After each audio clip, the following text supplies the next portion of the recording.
In 2045, Earth stands as a war-torn wasteland, humanity pushed to the edge against abominations born to exterminate them. The conflict is merciless. Troops crumble under the relentless advance, bodies falling in the frenzy of violence. Ruins sprawl across the battleground.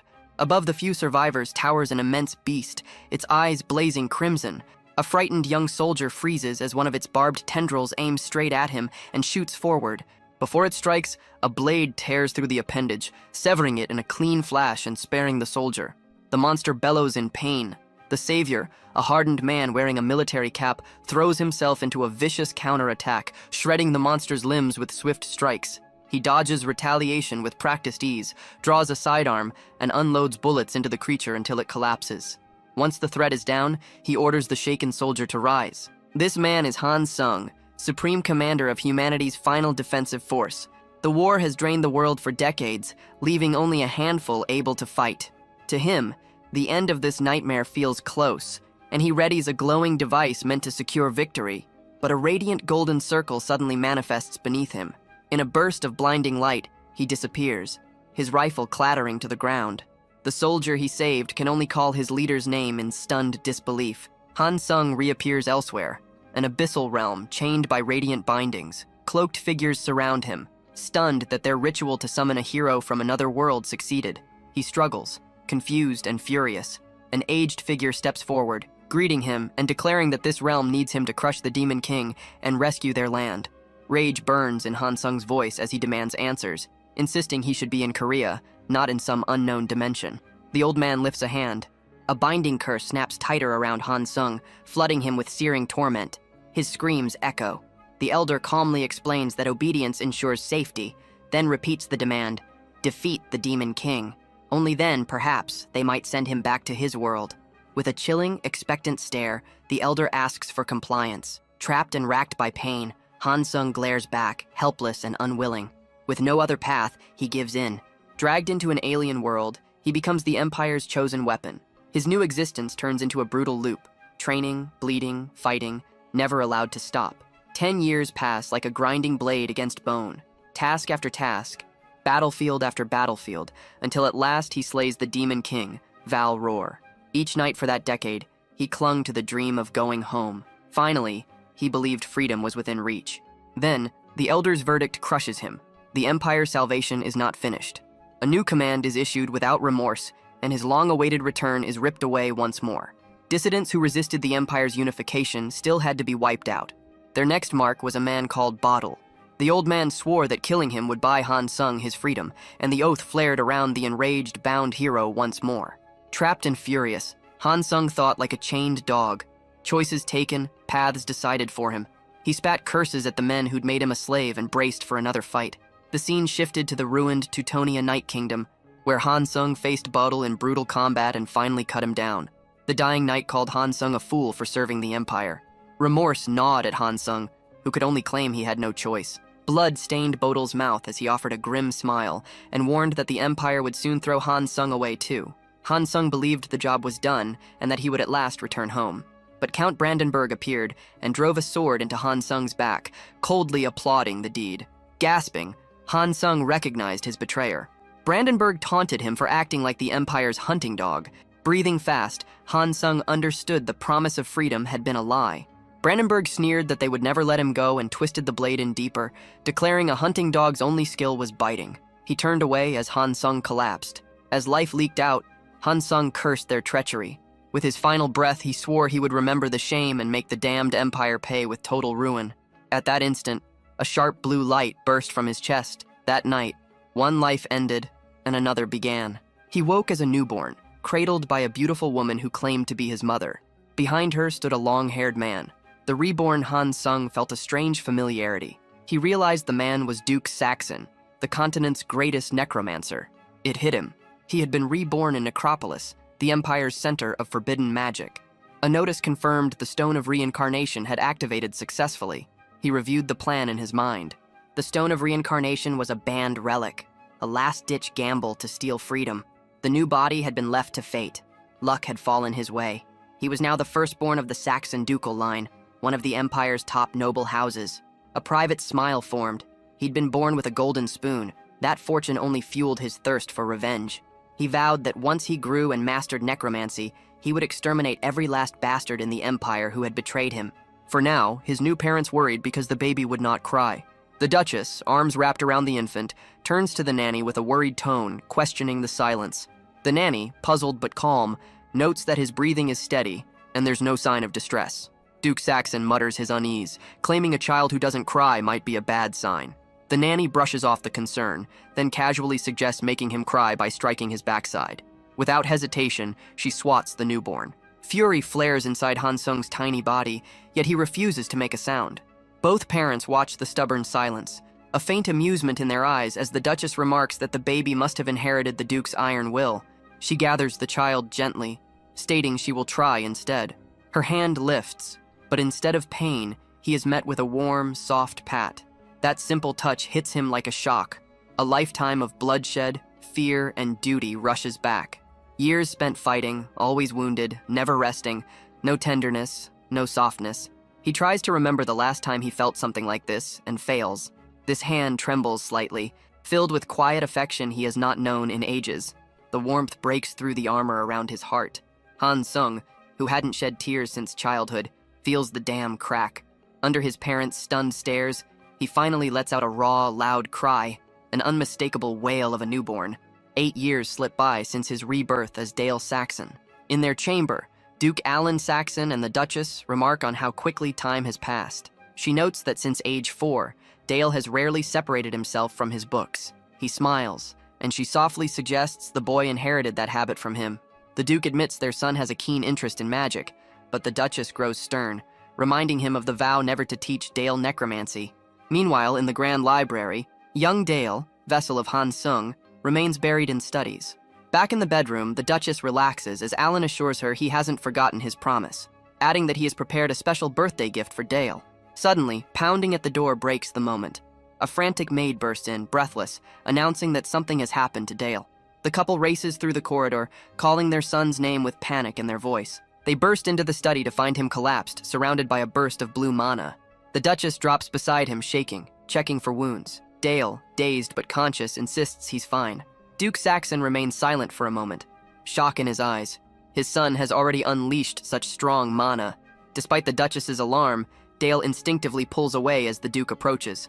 The father looms over him, voice heavy, asking whether he just released mana.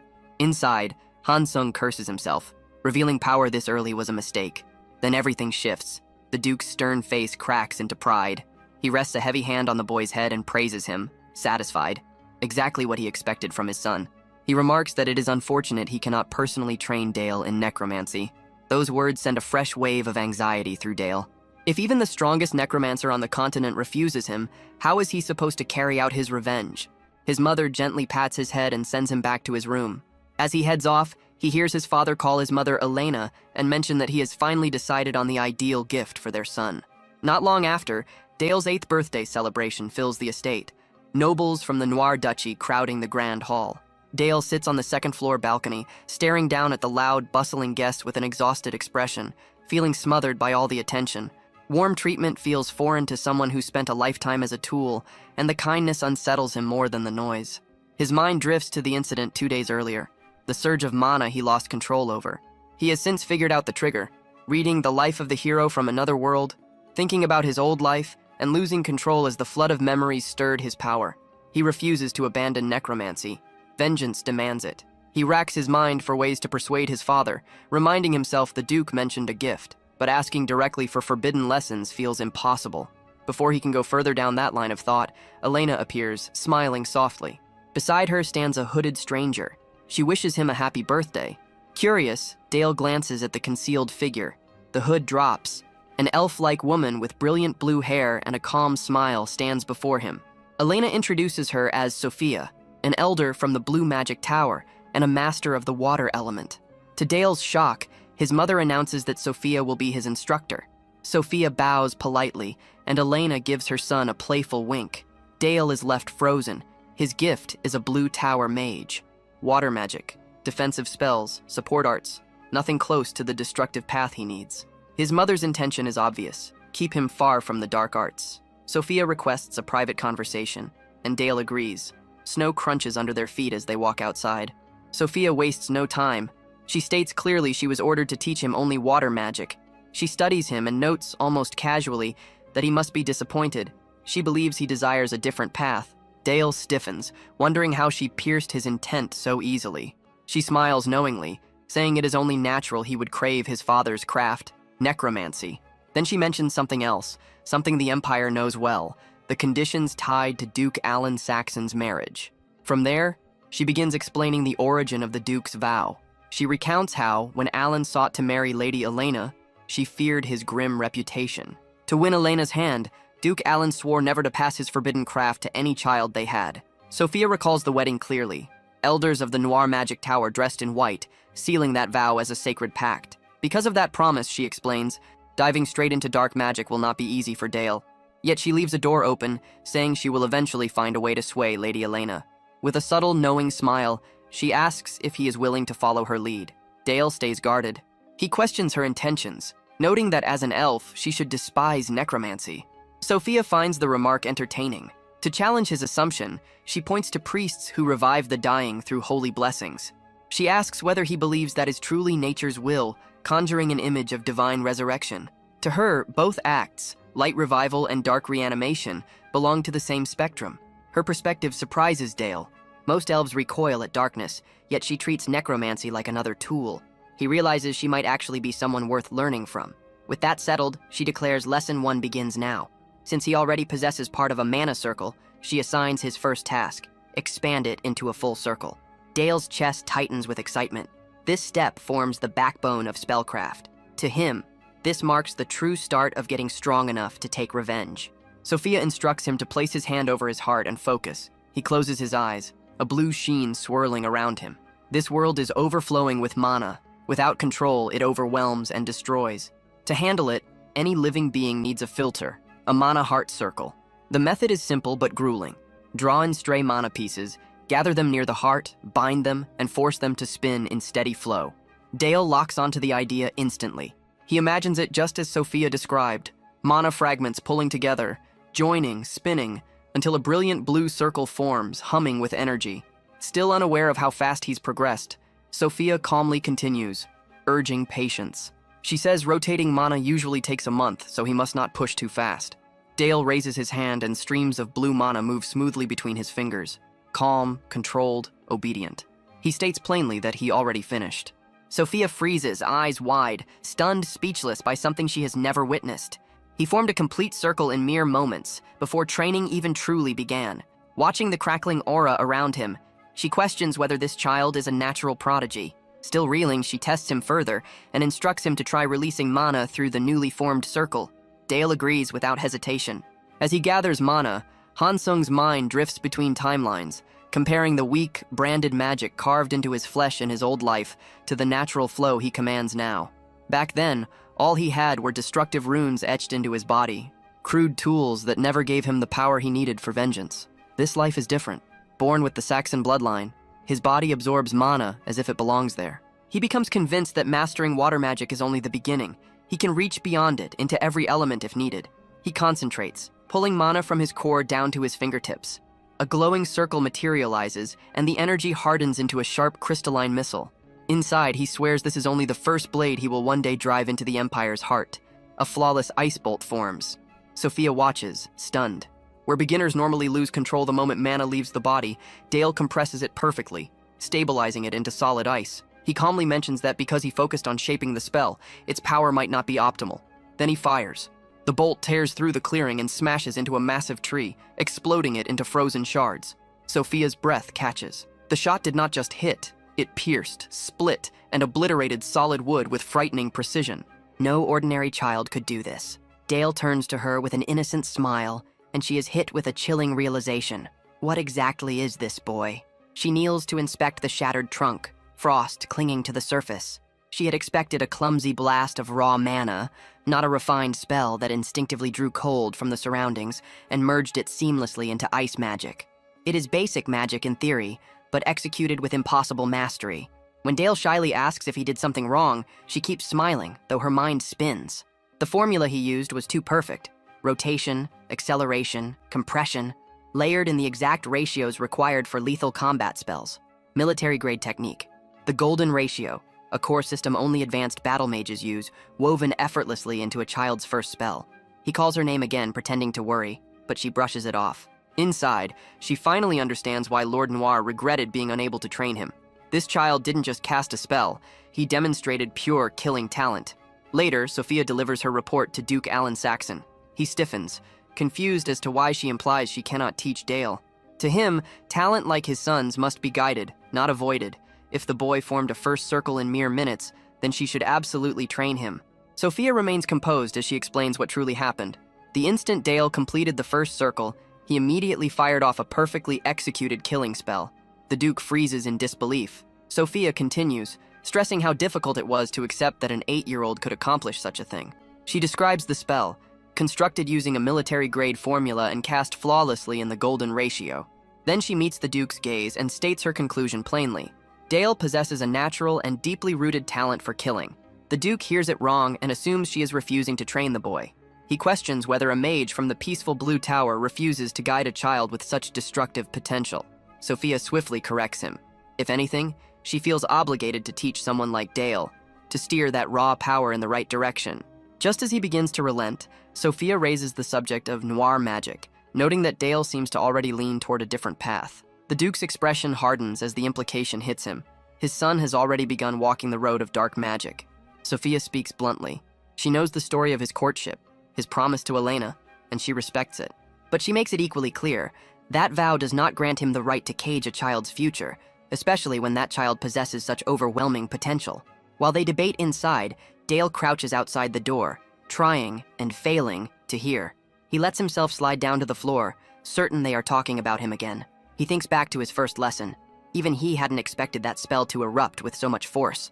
He remembers Sophia's stunned face and realizes he will have to suppress his power more carefully moving forward.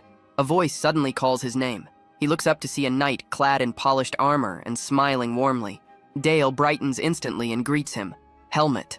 Helmet playfully asks why he's sitting on the floor. Dale teases him, asking where he has been all this time. Helmet laughs, claiming he has been busy defending the ducal house and slaying terrifying monsters, then lifts Dale into a tight hug.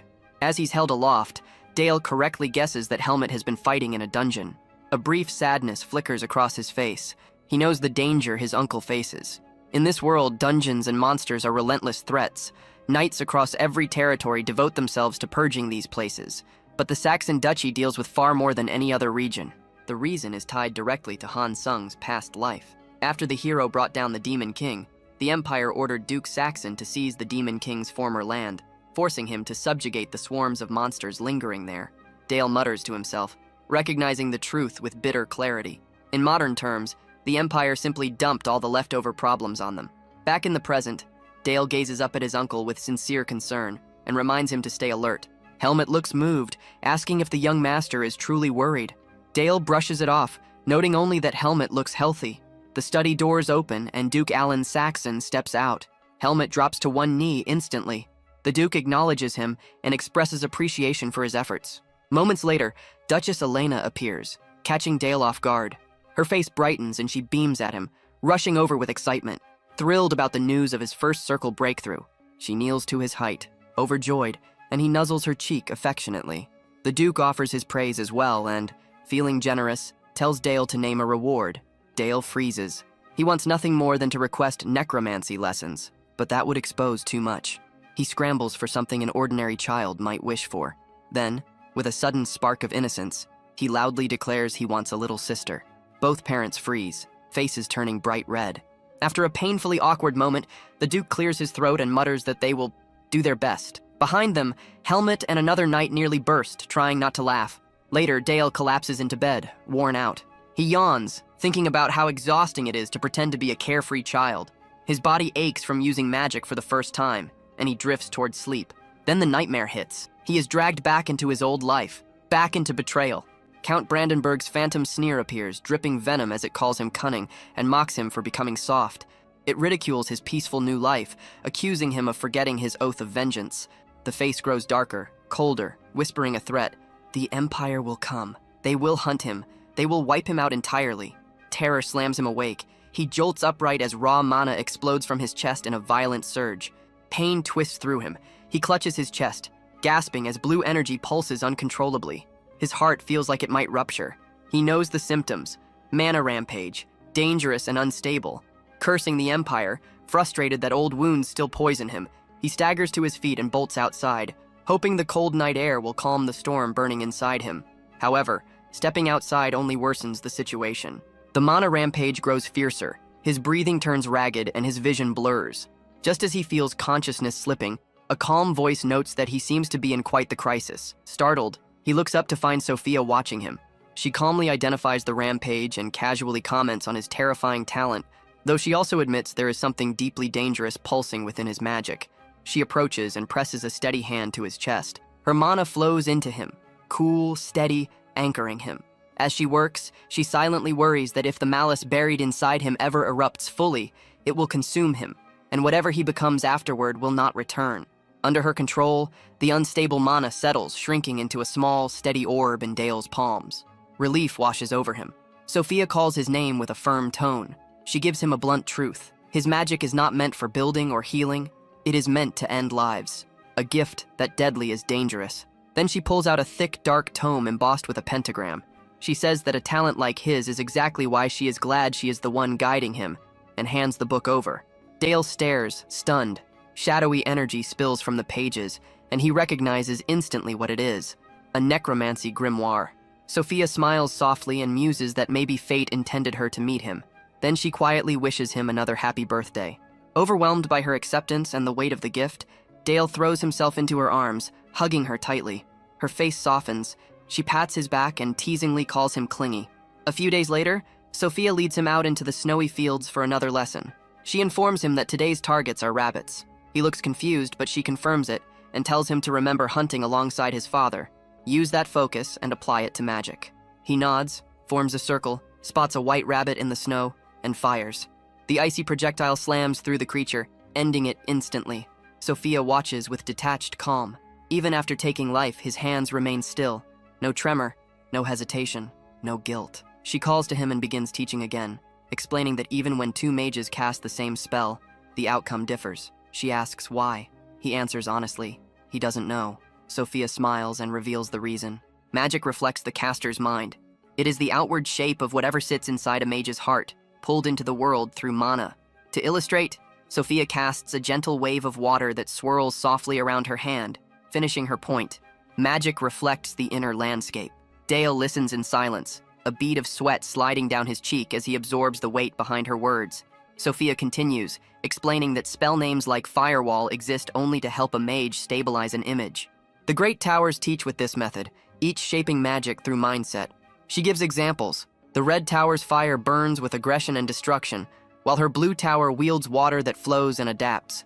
Every tower's philosophy imprints itself onto its spells. She mentions the other towers as well: Noir, White, and Green, each rooted in a unique magical ideology. Then she pauses, smiles faintly, and notes this level of theory might be too heavy for him just yet. With philosophy set aside, she shifts to his first lesson in true necromancy. A freshly slain rabbit lies before them. The most basic act, resurrection into undeath. Dale extends his hand. Dark mana streams out in thin tendrils, threading into the rabbit's body. He binds mana to spine, head, knees, key joints precise and practiced, and forces the corpse upright. The rabbit opens glowing red eyes. Sophia recognizes success and praises him. She asks if he's prepared for the next step. He responds without hesitation. This time, he must cast frozen armor on his new undead servant. He gathers mana, crackling blue aura swirling around him, and releases it. Ice erupts sharply over the rabbit's body, forming jagged crystalline plating. Sophia examines the result, noting its solid form and correct structure. She warns she will test it. A sharp ice bolt of her own tears across the snow and slams into the rabbit. The armor fractures at the strike point, but holds. The creature survives. Dale beams, thrilled at his success, exclaiming that he blocked his teacher's attack. Sophia nods in acknowledgement. Seeing his bright, hopeful expression, she asks if he wants something. He nods eagerly, and brimming with determination requests to be taught not only necromancy, but also proper mastery over his water magic. Sophia's expression barely shifts. She gives him a thin, unreadable smile, and answers with a single word: no. He freezes, stunned into silence. Sophia elaborates her reasoning. She notes that what he cast was still only a basic-level water spell. Water magic, she explains, demands depth. True growth comes from understanding its nature, not just shaping ice. For most mages, mastering even one attribute is already daunting. Handling two simultaneously marks a rare dual mage, something nearly unheard of for someone his age. From her professional judgment, his demand sounds less like talent and more like reckless ambition. Dale widens his eyes in feigned disbelief, twisting the word ambition back at her. Then, with wounded calm, he reminds her she once said they would walk this path together. His tone carries a hint of accusation. If she refuses now, she is breaking her own promise. The emotional trap catches cleanly. Sophia falters, visibly unsettled, unable to parry the guilt he throws at her. Flustered, she abruptly ends the lesson and walks away. That night, Dale refuses to let the answer stop him. He heads to the grand study, arms full of thick tomes. Determination burns in his eyes. If she won't teach him, he'll master both arts alone. He vows to prove himself so thoroughly that Sophia will have no option but to guide him in both water magic and necromancy. Dark violet mana erupts around him, swirling as it lifts both him and the books into the air. He spends the night locked in intense, obsessive practice. By morning, someone calls his name again and again. He opens his eyes to see Sophia standing in the snowy field, brows knit with concern. She points out his exhausted face. Dale puts on a cheerful mask, claiming he stayed up preparing something for her. She softly warns him not to strain himself, but he just smiles and insists he is ready. To prove it, he summons a dark magic circle and directs it toward the armored zombie rabbit. Sophia watches, impressed already. He mastered the fundamentals in one night. But Dale isn't done. The rabbit's frozen armor suddenly fractures, glowing brightly before detonating outward. Shards of sharpened ice launch in every direction. Sophia's eyes widen, an ice explosion spell. Advanced, dangerous, then her shock deepens. The undead rabbit gathers a pulsing orb of dark energy between its paws. It fires. The blast detonates, and the shockwave drives the ice shards into a second explosive spread, an advanced chained spell sequence. 2-layer detonation, piercing shrapnel, a killing technique. Sophia has no choice. She instantly conjures a hexagonal barrier to protect herself from the lethal barrage. As the debris settles, Sophia remains frozen in disbelief, her barrier still faintly glowing around her. Dale speaks evenly, explaining he fused two distinct spells, corpse explosion and ice explosion, merging dark and water attributes into one attack. To demonstrate, he raises one hand, forming a smooth orb of water, and in the other, conjures twisting dark energy. With an almost innocent confidence, he asks if that is sufficient proof that he qualifies as a dual mage. Sophia just stares from behind her shield, overwhelmed by the destruction he produced. She has never witnessed anything like it. A corpse explosion to maximize area damage, combined with frozen armor used as shrapnel, blasting ice and bone outward like blades. When the force of what just happened sinks in, she kneels in the snow, picking up razor-sharp shards of ice. This magic is not creative or artistic.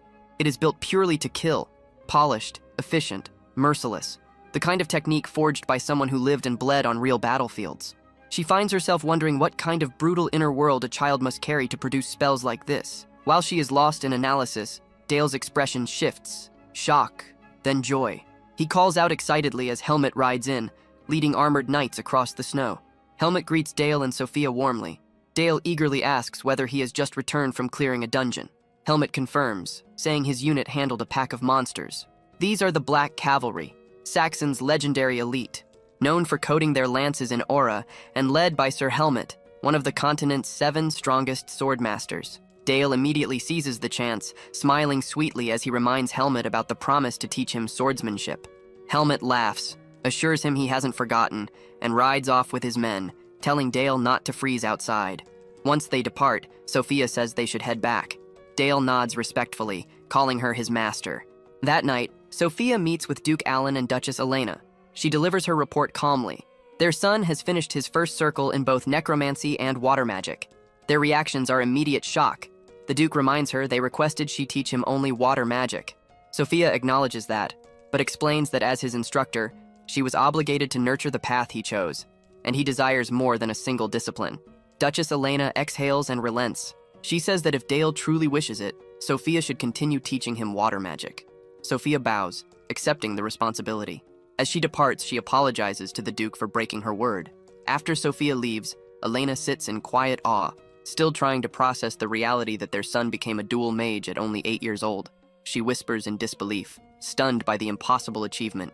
The Duke shares the sentiment, admitting that while Dale's power unsettles him, such ability is only fitting for their child. That thought stirs something decisive in him. He turns to Elena and declares he intends to teach Dale necromancy himself. He explains his reasons. He wants Dale strong enough to shoulder the burdens of leadership, and as a mage, he yearns for a disciple of such rare brilliance. But above all, as a father, he wishes to pass down his legacy. Emotion fills his voice as he apologizes for breaking the promise he once made to her. Elena listens, acknowledging why she always opposed necromancy, its reputation, the fear and rejection it brings.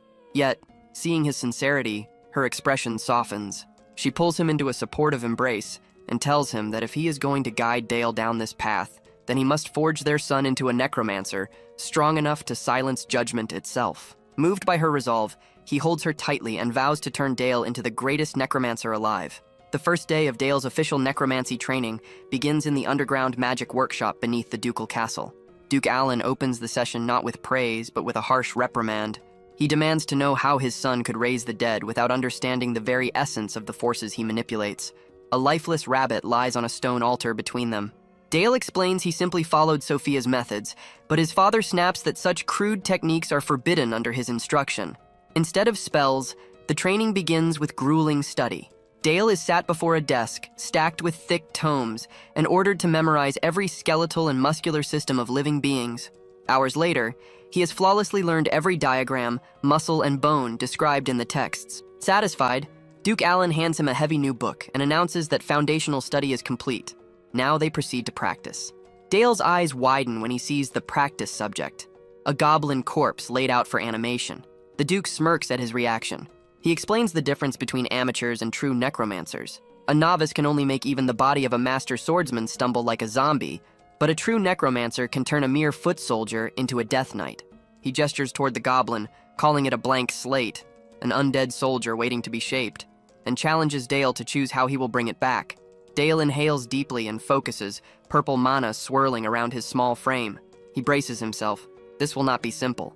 A humanoid goblin corpse is far more complex than a simple rabbit.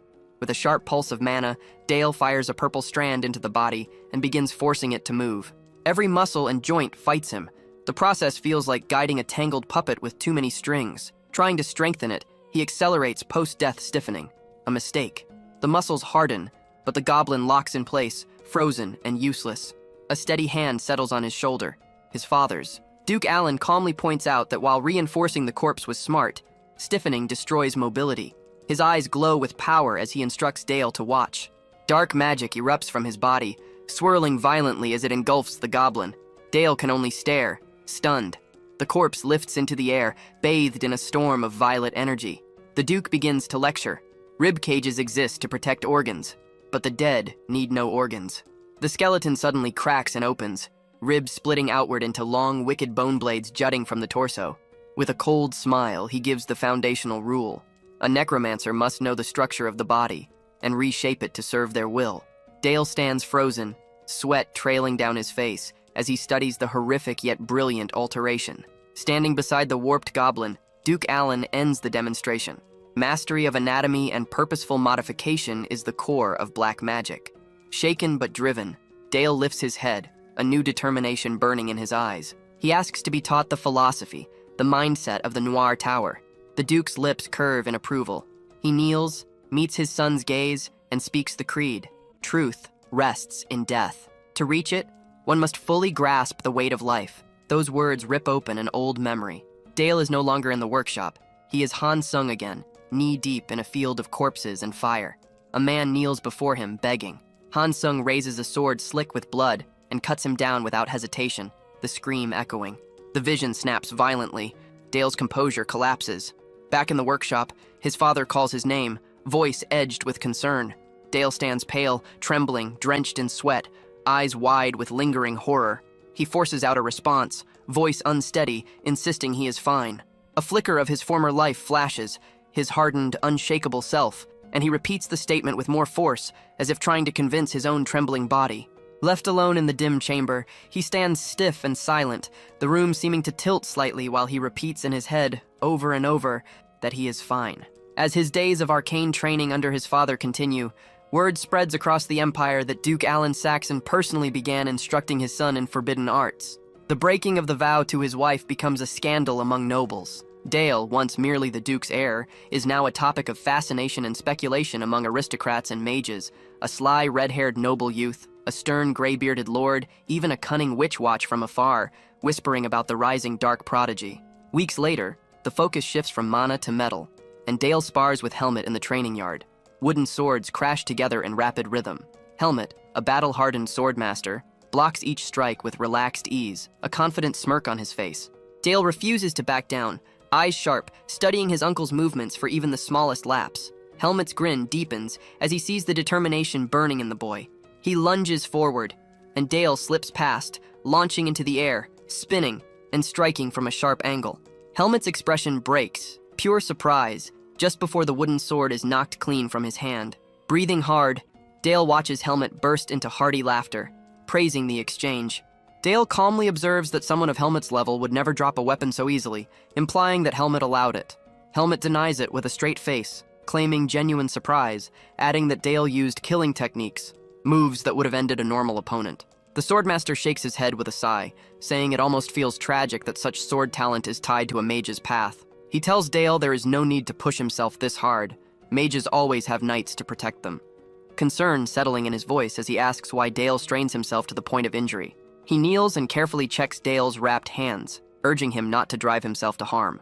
Dale looks down at his bruised palms and replies firmly that he has his reasons. A faint grin forms as he explains that the heir of a duke shouldn't rely solely on bodyguards and protective spells. And besides, he adds with smooth sincerity, it would be foolish to waste the chance to learn swordsmanship from one of the 7 strongest swordmasters alive. Helmet bursts into roaring laughter, declaring the answer perfect, and saying that if he had a son like Dale, he would die with no regrets. Dale grins and celebrates in his own playful way, delighted to receive such praise. But the light-hearted moment ends when Duchess Elena arrives, noting the lively mood between nephew and uncle. Dale greets her cheerfully and asks why she came. She smiles, saying she wanted to see how hard her son was training, and that she has news. Then she asks whether he remembers the gift he requested for his birthday. Dale pauses, thinking. Then the memory crashes in. That impulsive request. A little sister. His parents stunned, red-faced, speechless. His eyes widen in realization. Elena, glowing with warmth, rests a hand on her stomach and announces her pregnancy.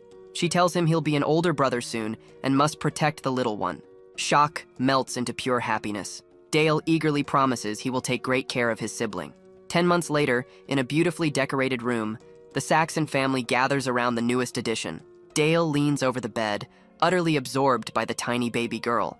Elena teases him, asking if she is that fascinating, and he nods sincerely. He reaches out, gently brushing her cheek, still stunned that she is real. He thinks she is unbelievably adorable. Seeing the awe in his eyes, Duke Alan asks if he wants to hold her. Dale freezes, flustered, but Elena softly places the swaddled baby in his arms. He steadies himself, surprised it isn't as difficult as he imagined. The Duke remarks that the child looks just like him. Elena notes that the baby cries whenever she holds her, but never once in Dale's arms, almost as if she feels happiest with him. Dale gazes down at his sister with gentle affection, but when his father asks how he feels, his face grows serious. He says she feels light like a feather, yet also incredibly heavy. Alan's expression softens. He tells Dale that he is feeling the weight of life, resting a hand on his son's shoulder and urging him to remember it always. Elena's cheerful voice breaks the quiet moment, reminding Dale that he has lessons and Sophia is surely waiting. Snow blankets the forest as Sophia waits patiently. When Dale arrives, she informs him that today's training will be real combat. He asks, a bit nervous, if he is really allowed to go all out against her. Sophia answers without hesitation. He is to attack with everything he has. Dale accepts the challenge and conjures a glowing blue magic circle. Sophia, water mana crackling around her like static, says she's eager to see how far he's come. Dale fires instantly. 2 razor-edged ice spears scream through the air. Sophia destroys the first effortlessly, calling it slow, then flicks away the second with casual precision. She holds a fragment of his shattered spell, a teasing smirk on her lips as she challenges him for holding back. Dale freezes, realizing she saw through him completely. Before he can respond, she warns him to raise a shield. A massive surge of water erupts toward him, fast and merciless. His eyes widen, panic flaring, but he reacts in time, forming an ice gauntlet that meets the impact. The explosion of magic rattles the clearing, The icy armor on his arm shatters, and he inhales sharply. If he hadn't blocked it, he might not be standing. Sophia smiles in approval, remarking on how quickly he shaped the spell. Dale steadies himself, refusing to retreat. Sophia tells him to attack again. Dale drops low, placing both hands on the snow, mana surging outward. The ground erupts. A towering wall of reinforced ice rises like a glacier between them. Sophia stops short, surprised. Why form a wall now? She notes the density is astonishing, picked clean of impurities and hardened through elevated mana compression. She touches the surface, confused by his timing. Was he stalling? Resting? Then she notices it. Mana flowing wrong, pulsing violently. She sees the layered hexagonal matrix, the frost burst structure, the fragmentation lines, a detonation spell. Behind the wall, Dale whispers one word with burning focus. Detonate. The world erupts. A blinding blast of ice and blue light engulfs the clearing, shockwaves tearing snow from the ground. Sophia disappears in the explosion. When silence falls, Dale stands proudly amid the frozen wreckage. He calmly explains his spell. A reinforced ice wall, particles condensed and compressed into a volatile core, then detonated like an arcane grenade. He thinks to himself that dodging it would have been nearly impossible even for her. But as the haze clears, triumph drains from his face, replaced by dread. He spots what looks like Sophia, completely encased in ice. Panic hits him, and he shouts her name. But the real Sophia suddenly stands at his side, asking calmly if he called her. Dale jolts, realizing the frozen figure was merely an illusion. Sophia dissolves the decoy and complements his spell. Touching a thin cut on her cheek, she comments in disbelief that a First Circle mage managed to land a strike on an elder of the tower. Dale immediately apologizes, insisting he never intended to harm her. To his confusion, she thanks him for it. The wound means he trusted her enough to go all out, and as his instructor, that fills her with pride. She messes up his hair affectionately and asks how he came up with such a technique. Dale answers proudly that it was possible because of her teachings. Sophia smiles at him warmly. Later, she reports to Duke Alan Saxon. He notices the cut on her face right away. Sophia admits she was careless, explaining Dale's spell was sharper than expected. The Duke's expression tightens. He says he is indebted to her. Sophia waves it off, saying, teaching someone so gifted is rewarding, not a burden. Then his tone darkens. He tells her there have been sightings of orcs crossing the mountains into Saxon lands. While the threat is minor, his true intention becomes clear. He plans to send Dale to the battlefield. Sophia is stunned, protesting immediately that Dale is nowhere near ready for real combat. The Duke cuts her off. Dale won't be thrown directly into the front line, he explains, but the duty of protecting the territory lies with House Saxon. And as heir, Dale must face that responsibility sooner or later. A powerful surge of dark aura flares around him as he speaks. Sophia recognizes he won't be persuaded and asks what he needs from her. His expression softens. He reveals his plan. Dale will be entrusted with one of the family's artifacts, and Sophia must help him master its power. Artifacts are legendary objects born with tremendous strength and a will of their own. They consume mana, or life, to function. The stronger the artifact, the more deadly the cost. Soon after, Dale walks alongside his father and Sophia down a grand corridor. The Duke explains that House Saxon has long mastered handling dangerous relics as they approach the sealed vault. He turns to his son, formally telling him that as heir, he must prepare for war. Shock flits across Dale's face, but it quickly shifts into excitement. Before opening the vault, the Duke gives one final condition. Dale must first learn to fully control the darkness of their bloodline. He swings open the doors, unveiling an immense chamber overflowing with artifacts. Dale freezes, breath caught. So many relics, each humming with lethal power. The Duke presents the Demon King's relics, treasures inherited after their ancestors seized the Demon King's land.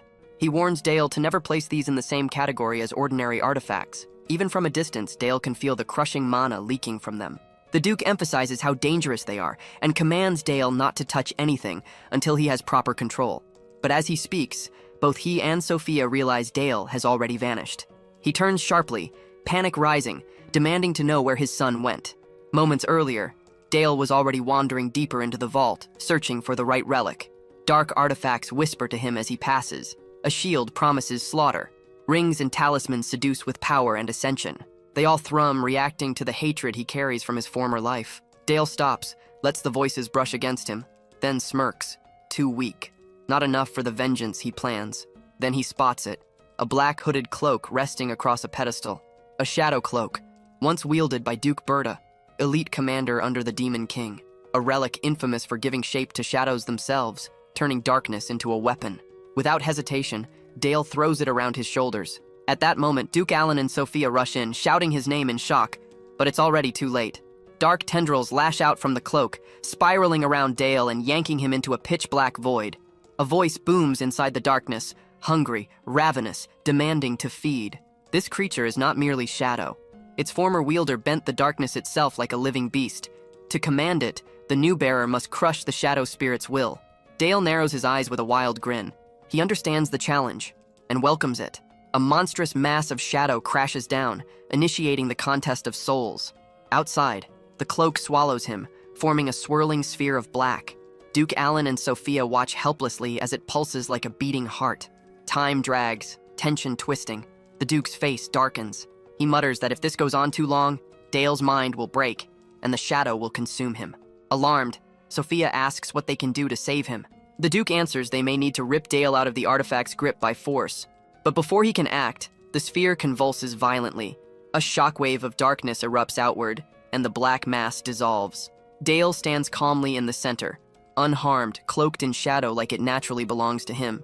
He steps forward when his father calls, steady and composed. Sophia rushes to him, panic still in her voice, demanding to know if he's okay. Dale smiles easily, saying he's fine, that it only stung a little. Sophia stares, stunned. She can't fathom how a child endured the mental assault of a murderous artifact so casually. Having claimed his first Demon King relic, Dale turns to his father with a bright, innocent look and asks if he can try the rest. The request leaves both adults speechless. After a defeated sigh, the Duke reluctantly allows it. Overjoyed, Dale thanks him and runs off to explore the vault, a task that will consume the entire day and night. Days later, on the training grounds, Helmut stares at his nephew in disbelief, asking if the artifact he's wearing is really the Shadow Cloak. Dale happily confirms it. Concerned, Helmut reminds him that the cloak is notoriously brutal to control. Dale waves off the worry, saying it only feels slightly prickly.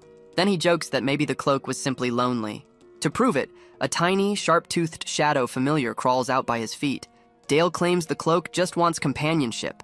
Helmut bursts into laughter, calling Dale too kind-hearted. The little shadow creature emits an offended screech. With a smug grin, Dale thanks his uncle for the compliment, then casually stomps the creature's head into the ground. Brushing that aside, Dale tells his uncle he has a request. He wants a real sparring match as combat training. Helmut is surprised, but that shock quickly turns into pure excitement. He agrees eagerly, his aura erupting into a powerful blue blaze. The pressure hits Dale immediately. Facing one of the continent's 7 swordmasters is no small thing. Helmut notices his tension and offers reassurance. He promises to fight using only basic swordsmanship, no aura. Dale's expression tightens. Inside, he questions whether Helmut truly intends to hold back.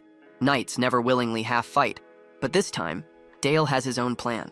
Shadows begin to seep up from the ground beneath him as he reveals his true purpose. He views the spar as a trial to wield the Shadow Cloak properly in real battle.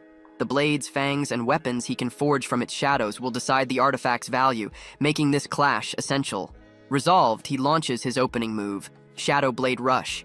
A wave of jagged black blades shoots across the field toward Helmut. Helmut answers with a single mighty swing. Steel crashes through Shadow, erasing every projectile in one brutal sweep. Dale freezes, stunned by the sheer force. His spell was destroyed through raw strength alone.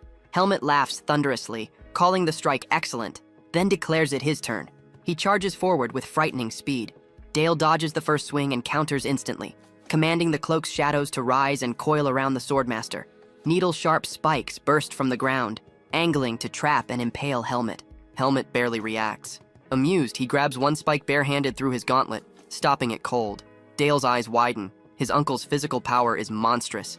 Helmut rockets upward and comes down with a crushing overhead slash. Dale conjures a shadow shield just in time. The blow slams into it like a hammer to stone, sending him sliding back as cracks spider beneath his feet. Helmut lands, surprised. His full-force strike, strong enough to snap ordinary weapons, was blocked. Dale, meanwhile, grasps the gulf between normal arms and the artifact now bound to him. Fired up, Helmut demands 10 more rounds and they collide again. Nearby knights whisper in disbelief. Not one of them has ever survived more than 2 exchanges against Helmut, yet the young heir endures. The difference between them and Dale feels crushing. A few days pass. Night falls before deployment. Duchess Elena makes a final plea, saying she'll speak with the Duke again.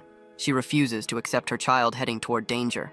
Dale stands beside her as she holds the baby, trying to calm her fears. He reminds her his father and Uncle Helmet will be by his side. Still, worry clouds her face. His expression hardens with resolve. He says he must grow stronger, strong enough to shoulder the weight of his house one day. He softly pats his sleeping sister, explaining that soon he must protect not just himself, but her and both their parents.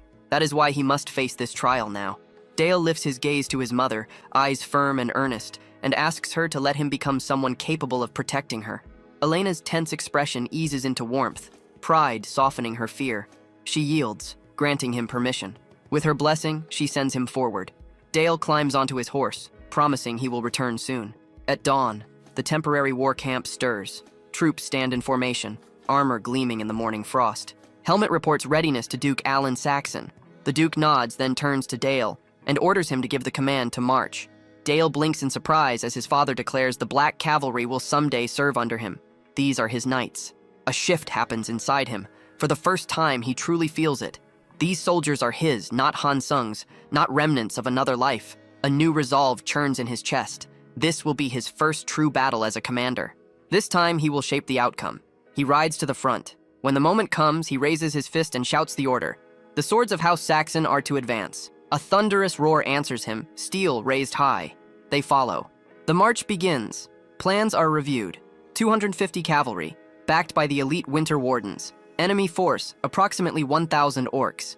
The strategy, cross the lower river and strike by surprise. But that river is deep, vicious, fast.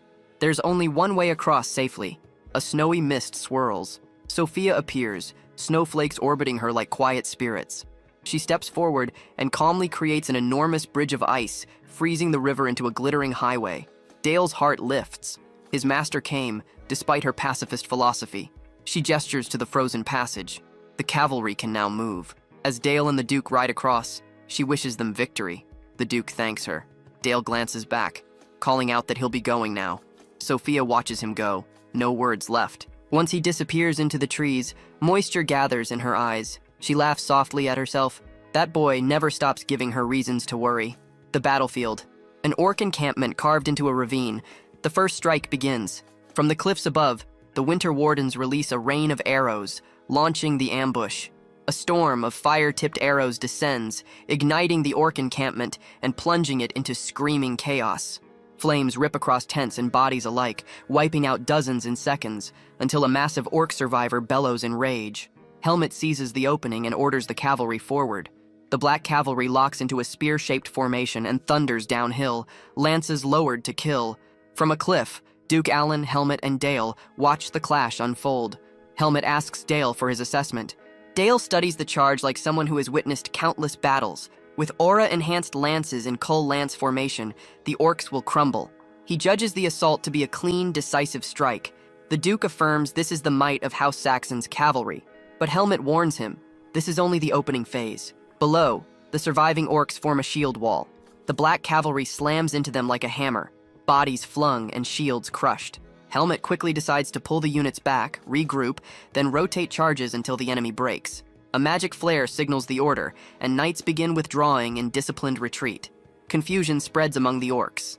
As the cavalry pulls back, one isolated knight breaks formation, trying to escape, and the orcs hurl spears, skewering his horse and sending the knight crashing to the dirt. From above, Dale's face hardens. He quietly calls it an unfortunate turn. Helmet remarks, voice flat, that a knight has fallen. Dale's fists clench. Why are they writing him off? Why abandon a warrior of House Saxon? A hulking orc strides toward the downed knight, axe raised. Fury bursts through Dale as he demands why they're simply watching. His father and Helmet offer no reply, stone-faced and unyielding. Dale understands.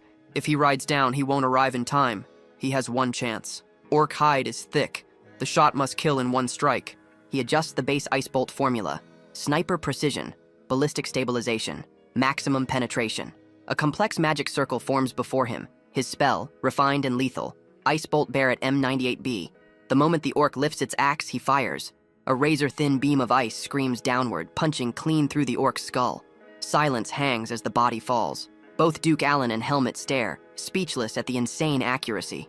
The Duke finally murmurs in disbelief at the impossible shot. Dale doesn't wait for praise. He kicks his heels into his horse and charges into the battlefield. Helmet shouts a warning, but Duke Allen raises a hand, stopping him.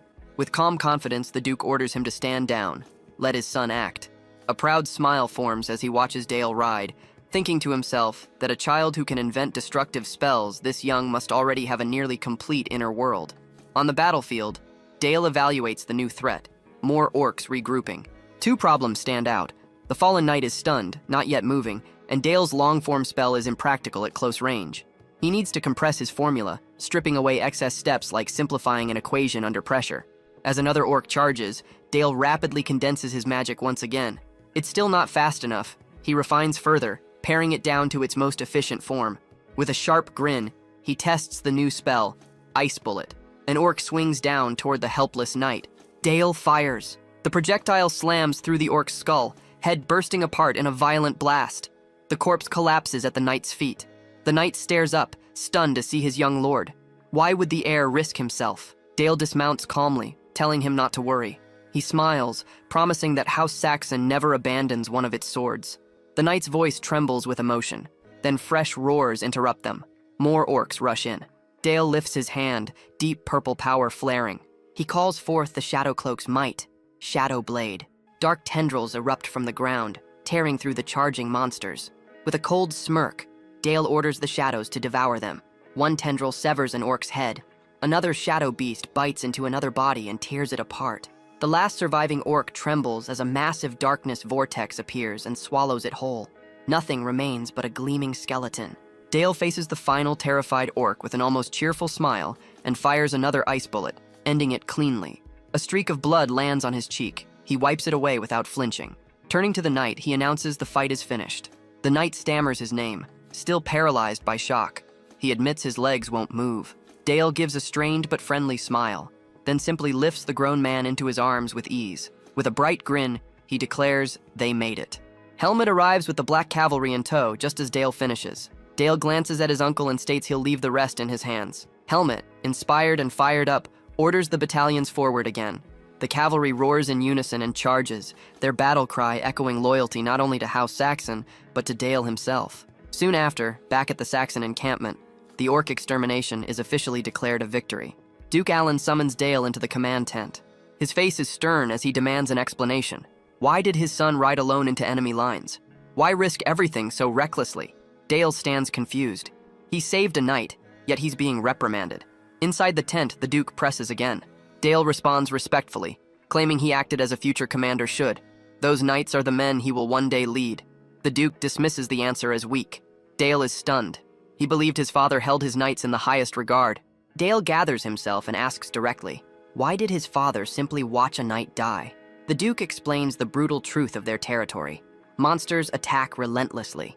Their knights cannot survive if they fight believing rescue will always come. Dale argues he had hoped his father would save a loyal soldier. The Duke cuts him down sharply. By intervening, Dale planted a dangerous expectation that someone will come save them. How many knights with that belief could survive real battle? He lays down House Saxon's creed. Their knights must sharpen themselves mercilessly, pushing to the brink. Only when they have reached the absolute limit will their lord step in.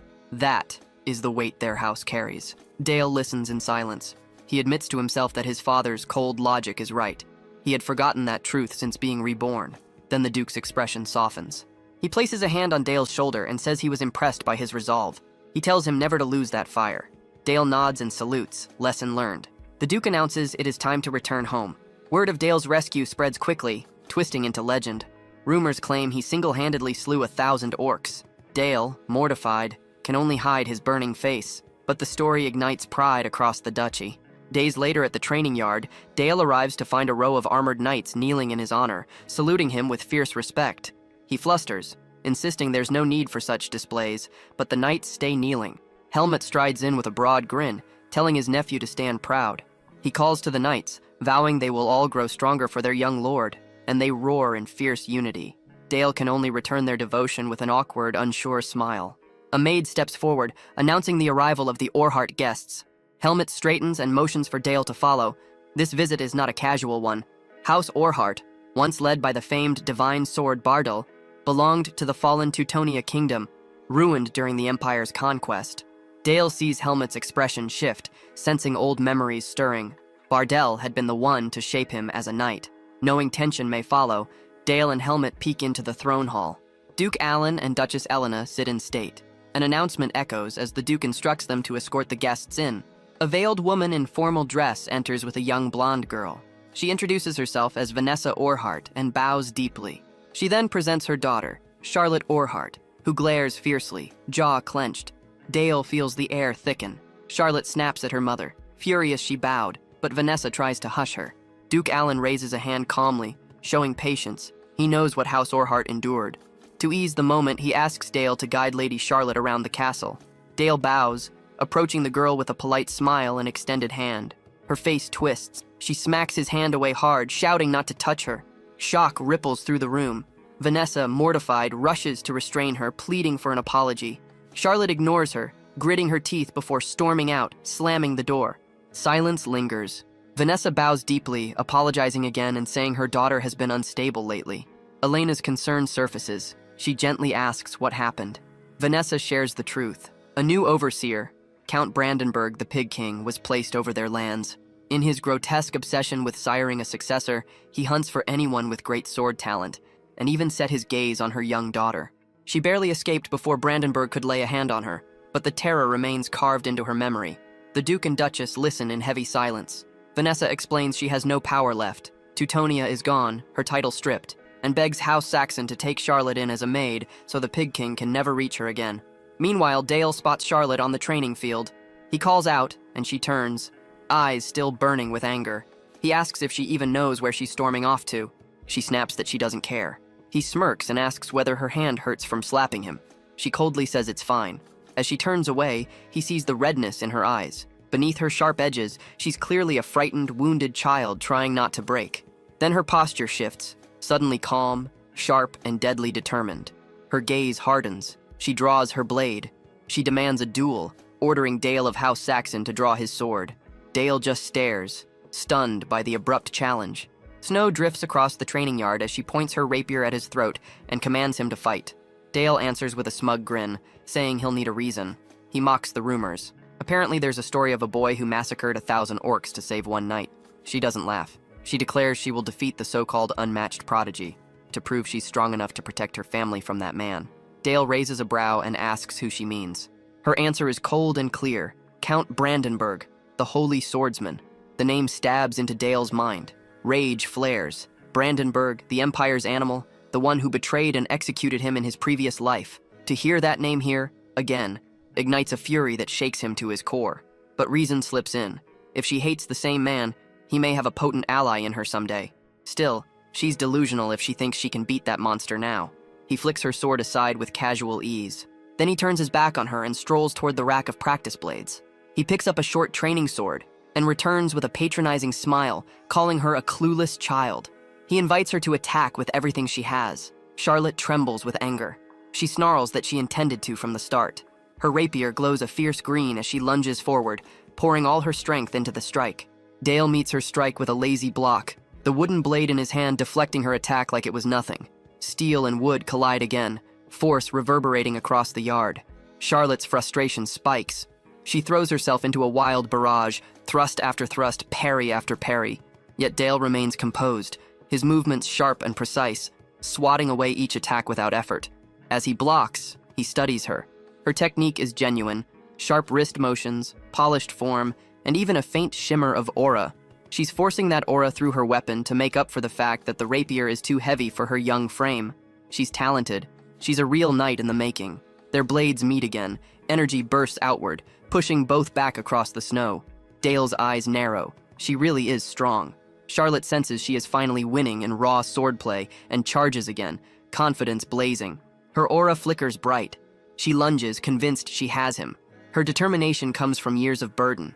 She never met her father, the divine sword, but she grew up hearing of his honor and strength. Her mother told her she must protect their house in his place. Even when their kingdom collapsed, she trained without rest. But fate has no sympathy. She keeps pressing, pouring everything she has into each swing, each thrust. Yet Dale deflects everyone like brushing aside falling leaves. Something is wrong. Why can't she break through? Why can he stop everything so easily? With a final desperate cry, she lunges. Dale flicks her blade aside with ridiculous ease and uses one clean counter. Her rapier goes flying. She drops to her knees in the cold snow, defeated, trembling. Her sword stands buried nearby as she whispers, gutted, asking why she can't win.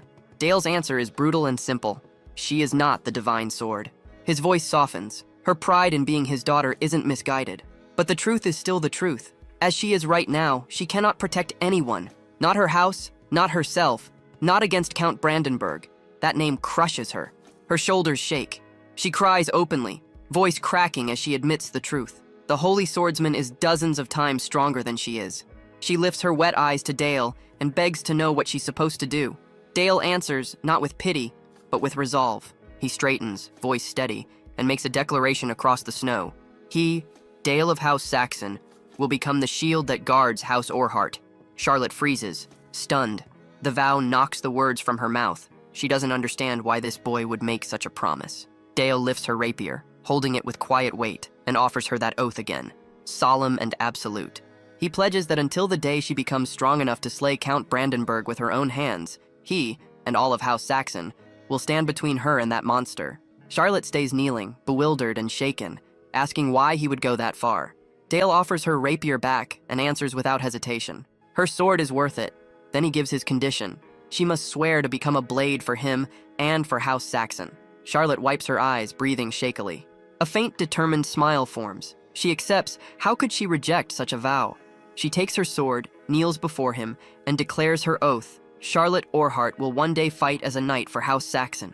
It looks childish on the surface, two children swearing loyalty in the snow. Yet the conviction in their voices locks it as a genuine pact. Their breath hangs in the winter air as their futures shift. Later, in the Duke's office, everything is formalized. At Vanessa's request, Charlotte becomes an official maid of House Saxon.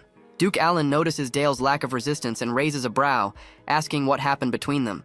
Dale replies he made a promise and invoked House Saxon's name, swearing to protect House Orhart. The Duke's tone hardens. He demands to know whether Dale used their family name merely out of pity. Dale answers firmly, no. The Duke asks what he truly intends to gain. Dale's smile is calm and confident. Charlotte, he explains, is the last heir of the divine sword and already incredibly gifted. By binding their fates with a vow, he has secured a future asset. His goal? To forge a new divine sword, one that will serve House Saxon. The Duke is stunned at first. Then his sternness melts into pride. He praises Dale with a single word, good. Dale feels satisfied. He has brought the divine sword's final bloodline into Saxon hands. A clean victory against that wretched Brandenburg. Elsewhere in Malberg, the capital of the fallen Teutonia, inside the fortress of Count Brandenburg, chaos erupts. Brandenburg slams a wine glass to the floor, shattering it in fury. He snarls, demanding to know how Duke Saxon dared to act first and take Charlotte. A terrified subordinate stammers apologies as the holy swordsman seethes. Brandenburg slams his fist into the desk, roaring at his men, calling them fools who couldn't even seize one child. The trembling subordinate reports they did send assassins, but every last one was killed before reaching the Saxon estate. Worse, he adds, they believe Charlotte herself cut them down. Brandenburg sneers in disgust and dismisses them as worthless trash. He exhales slowly, stalking over to a lavishly displayed sword and resting his hand on its hilt. His eyes soften for a moment, recalling a good time. Specifically, the moment he betrayed Han Sung and plunged a blade into his back. Back in the present, he grips the holy sword Durandal and whispers if it agrees. Then his twisted grin spreads, vile and hungry. He calls Charlotte his lovely fiancée, promising his sword they will wait just a bit longer. He licks the blade, face warped with obsession, vowing he will produce the perfect heir for Durandal, no matter the cost. He turns to his subordinate and gives a new order. Contact the Thieves' Guild. Pay them whatever price they name. Send them into Saxon territory. Bring Charlotte to him. His voice drips with malice. He will have her. A week passes after Charlotte's vow. Life in House Saxon becomes her new reality. Harsh maid training during the day, and daily sparring sessions with Dale. On the training field, Helmut stands as referee. He asks if they're ready. Dale answers with confidence. Charlotte grunts, fire in her eyes. Helmut signals the start. Their blades collide immediately. Dale grins, dual short swords dancing while Charlotte meets him head-on. He blitzes forward with rapid slashes. Charlotte matches each one, blade flashing, footwork crisp.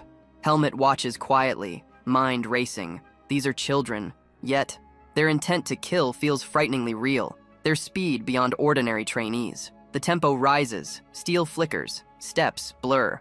Then Dale makes a sly move, grabbing his cloak to hide his sword angle. Charlotte reacts late, fury spiking. She thrusts, but Helmet appears in a blur, catching her wrist inches before her blade reaches Dale's face. He calmly praises them both. Charlotte scoffs at the compliment and demands to know where she's lacking. Helmet asks if she understands a rapier's core principle. She answers thrusting. Helmet answers bluntly, wrong. Its true core is footwork. He breaks down the final exchange. Dale sidestepped and closed distance. That was the moment for her to retreat and reset her line, not force a strike. She lost not in strength or spirit, but in movement. Helmet goes on, explaining that the more she stretches and retracts her arm with a rapier, the more the blade wobbles, ruining accuracy and dulling her thrust. Finally, with a hard stare, he delivers his verdict. She needs to rebuild her fundamentals from scratch. Charlotte freezes, cheeks burning with shock and resentment. Helmet doesn't let up. Her posture and footwork are sloppy. Charlotte fires back, saying she never had a real teacher. Helmet replies that she does now, and he plans to fix her bizarre stance immediately. Charlotte erupts in outrage, while Dale hurriedly tries to calm her. Helmet just laughs, saying she looked adorable when angry, making her even more furious. While they argue, Dale's mind turns serious. He watches Charlotte's raw potential, knowing she'll develop frighteningly fast under a true swordmaster. If he doesn't keep advancing, she will catch up and surpass him. The scene shifts to his magic training. Constructing mana circles is normally a grueling, decades-long process, but Dale is progressing at a pace that defies belief. Sophia stares at him, incredulous, asking if he's already finished forming his second circle. He answers yes. Circle strength is measured in RPM. A normal first circle mage sits around 300 RPM. Dale's first circle runs at 2,000.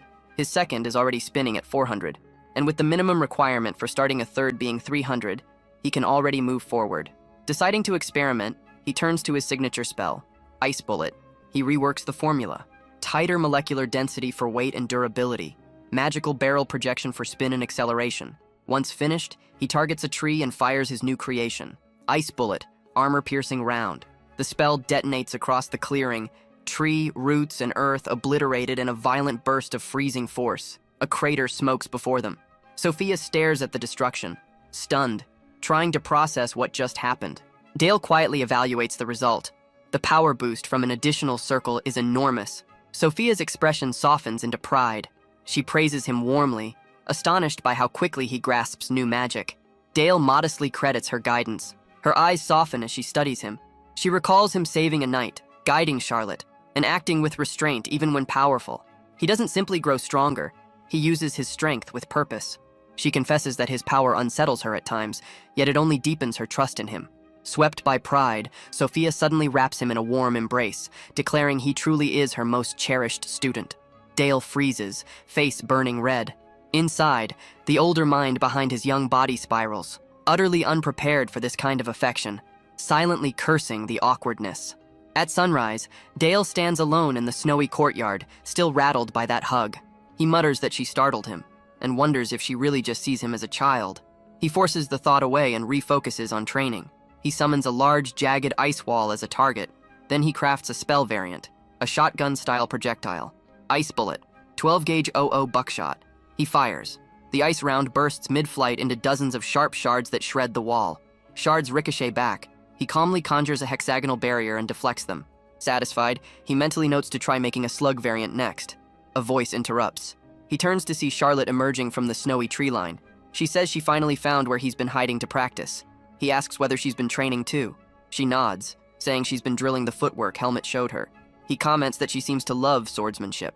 She flinches in surprise, then quietly admits it's true. She fidgets, struggling to speak, then blurts out an apology for her past behavior, saying she's thought about how rude she was. Dale immediately agrees, blunt as ever. She jolts in shock, mouth hanging open. Then he grins brightly and says he'll forgive her this time. He adds she doesn't need to be so stiff around him. She exhales in relief and nods happily. They stand together in the snowy quiet. Charlotte comments she loves this weather. She can train late into the night, and the cold clears her head instantly. Dale listens quietly. She smiles, realizing someone else understands. He smiles too, soft and calm. A peaceful silence settles between them in the winter air. Charlotte remarks that time moves quickly. From the castle in the distance, Duke Alan and Duchess Elena watch, the Duke noting how much their son has grown. Elena nods, remarking softly that the two fit together almost perfectly. She and her husband share warm smiles, deciding to quietly observe Elena convinced that guiding her son toward his heart's truth is a mother's role. Time passes. The setting shifts. Narrow streets, worn stone, and hungry eyes. The slums. Dale narrates that Elena regularly offers aid here. Food, supplies, jobs, and that this year he and Charlotte have begun joining her efforts. During one visit, a frantic boy rushes to Charlotte, pleading desperately. His mother is in danger, he cries, begging Charlotte to come. Concerned, she follows. Dale trails them, expression sharpening. The surroundings tighten into cramped alleys. Dale immediately senses the problem. No escort knights, too many blind corners, and a child chosen specifically to lure another child. Suspicion locks in. He spots movement above, a hooded figure on a rooftop. Thieves Guild, Brandenburg's dogs. So the prey today is Charlotte. The setup feels almost insulting in how obvious it is. The boy hurriedly claims he will fetch his mother, then bolts. Silence falls. Figures shift from the shadows, cloaked shapes circling them. Their green-haired leader sneers, amused at the precious little nobles in territory they shouldn't walk. He tells Dale to step aside. They only need Charlotte. Dale steps forward instead, calm and smiling. A dark, fearless smile. He plants himself in front of Charlotte and repeats his vow. Dale of Saxon protects the daughter of House Orhart. Always. Mock applause from the leader follows. He mocks Dale's bravery, then warns that noble ideals mean nothing here. Pain will teach that lesson. Daggers appear in hands around them. Charlotte leans close, whispering that she left her sword behind. Dale sits down casually, as if bored, and tells her not to worry. Inside, he considers this the perfect chance to test a new trick. Shadows twitch. Assassins leap from above. A violent surge of dark purple mana explodes from Dale's cloak, a swirling storm of living shadow. The thugs stagger back, alarmed. The leader recognizes danger and yells for them to evade. Dale notes the quick judgment. This one must be higher ranked. Even so, one assassin is caught as the shadows spiral, gripping and dragging him. Dale coolly analyzes the effect inside his mind. This new technique came after forming his second mana circle, a way to embed parasitic shadow constructs into the wind itself. A monstrous shadow beast erupts fully into form, jagged fangs, animal muscle, and a hollow hunger swirling in its eyes. It dives into the pinned assassin's body, ripping soul from flesh from the inside. The man's last sound is a broken, choking scream before silence swallows him. The alley freezes. Fear spreads through the thieves' ranks. Shadows coil tighter around Dale, knitting themselves into a towering, brutish undead form. Glowing violet eyes, claws like carved obsidian, a guttural screech ripping the air. Terror paralyzes the attackers. One whispers undead as dread crawls across their faces like a cold plague. The leader snaps, shouting orders to kill it. Even he sounds unsure, his men advancing with shaking hands. Snarling, he chooses to strike personally. To him, even a duke's brat can't survive a skilled blade. He leaps, splitting into illusory doubles flooding the alley. Green aura flares, daggers burst forward in a deadly hail, aimed at Dale's heart. Dale doesn't flinch. Shadows whip around him like living shields, swatting away the blades as if brushing dust from cloth. The leader's face contorts. Shock, rage, disbelief all twisted together. Before the assassin can regroup, Dale stamps the ground. A bright blue array flares beneath him. He unleashes Ice Buckshot, his twin-barrel spell erupting like magical gunfire. The volley tears through the air, slamming into the leader mid-leap, shredding flesh and armor. He crashes down bleeding, stunned, barely holding consciousness. From behind a wall, Charlotte peeks out, voice trembling as she calls Dale's name. The alley has become a graveyard. Dale stands over the fallen leader, while his undead beast tears into another body, feeding eagerly. The leader staggers upright again, blood running, aura flickering. Dale notes coldly that aura users don't die easily. The thief chokes out a defiant threat, but doesn't finish it. Dale gestures. Shadows explode outward, blades of midnight shredding the thieves in an instant. Limbs fall. Voices stop. His undead servant finishes the last standing body, cracking bone in its jaws, roaring as it devours. Only silence remains. Broken bodies, frost, and hungry shadows. Dale turns away from the carnage, calm once more. He approaches Charlotte, who sits trembling against the wall. He crouches and asks if she's all right. She nods weakly, still shaking. Then, a scream. One last assassin, somehow breathing, runs in blind panic, desperate to escape the nightmare. Dale pays no mind to the fleeing assassin. With lazy precision, he forms an ice round beneath his heel and flicks it forward. The shot blasts through the man's leg, dropping him face first onto the cobblestone. The hulking undead lumbers over, seizing the crippled thief. The man breaks instantly, sobbing, begging, choking on fear. Dale approaches slowly, steady voice carrying more weight than the monster's claws. He commands the creature to return. It dissolves back into his shadow like a beast sinking into black water. The survivor scrambles for a bargain, promising information, everything he knows. Dale pauses, studying him. He asks if the man truly means everything. The thug nods desperately, spilling words, eager to live. Dale decides the trash before him has nothing worth hearing. He lifts a hand. A single shot. Ice shatters bone and skull. Silence. He stands over the corpse and states flatly that he wasn't interested anyway. A final blast of magic wipes away any remaining threat. Charlotte jumps at the violent finish. Dale turns to her, voice calm. He tells her this is the true face of Saxon's land. Cruel when needed, but powerful enough to guard what it claims. He asks if she fears him. She admits some fear, but says it doesn't matter. He did it to protect her. Then she repeats her oath. If House Saxon will be her shield, she will become their sword. She thanks him for giving her a future to aim toward, and vows to grow strong enough to earn it. Dale watches her, thoughts drifting. Part of why he accepted her oath was guilt. Guilt tied to Sir Battle, the knight he killed in his previous life. He realizes Charlotte's pledge carries a weight he didn't expect. Far away, Count Brandenburg rages. A letter burns in his hand, a summons to Saxon Castle to answer for the kidnapping attempt. Even the Emperor's cherished holy sword cannot ignore such an order. Days later, Brandenburg arrives. Duke Saxon sits on his throne, Dale at his side. He greets the Count formally. Brandenburg answers with false politeness, privately sneering at the children before him. The Duke speaks of the uproar in the Empire, the scandal of attempted abduction in his domain. The Count feigns outrage, wondering aloud how he, loyal sword of the Emperor, could be connected to something so disgraceful. The air shifts. Dark mana pours from Duke Saxon like a rising storm. A violent wind sweeps the hall as shadows coil and thicken. Brandenburg's knights panic, their cries swallowed as darkness devours them whole. In moments, the Holy Magdalena Order collapses, screaming into silence. Brandenburg recognizes the spell, horror dawning. Ryle's Tempest, top-tier dark magic. Duke Saxon gives a single command, kneel and remain still.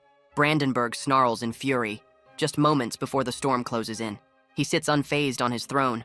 The Duke answers coolly, asking if Brandenburg failed to hear the command the first time, and warning there will not be a second chance. Grinding his teeth, Brandenburg kneels. Rage simmers beneath his skin. Humiliation burns hotter than flame. He never imagined bowing like this. The Duke speaks for all to hear. The Count was summoned in the name of peace, yet should he ever lay a finger on Saxon's children again, the entire Brandenburg bloodline will be erased. His tone stays almost polite as he hopes the Count understands, then mockingly invites him to take a moment and warm himself before leaving. Brandenburg forces out a stiff reply, grateful in word only, then says he cannot remain any longer. The Duke dismisses him without interest. Dale watches quietly, realizing the blow just dealt to one of the Emperor's sacred swords will ignite turmoil across the Empire. Their role, he thinks, will be to cut off the head of the so-called Sword of Sanctity. By the time the capital learns Brandenburg knelt before the Black Duke, Duke Saxon sits in his office with teacher Sepia.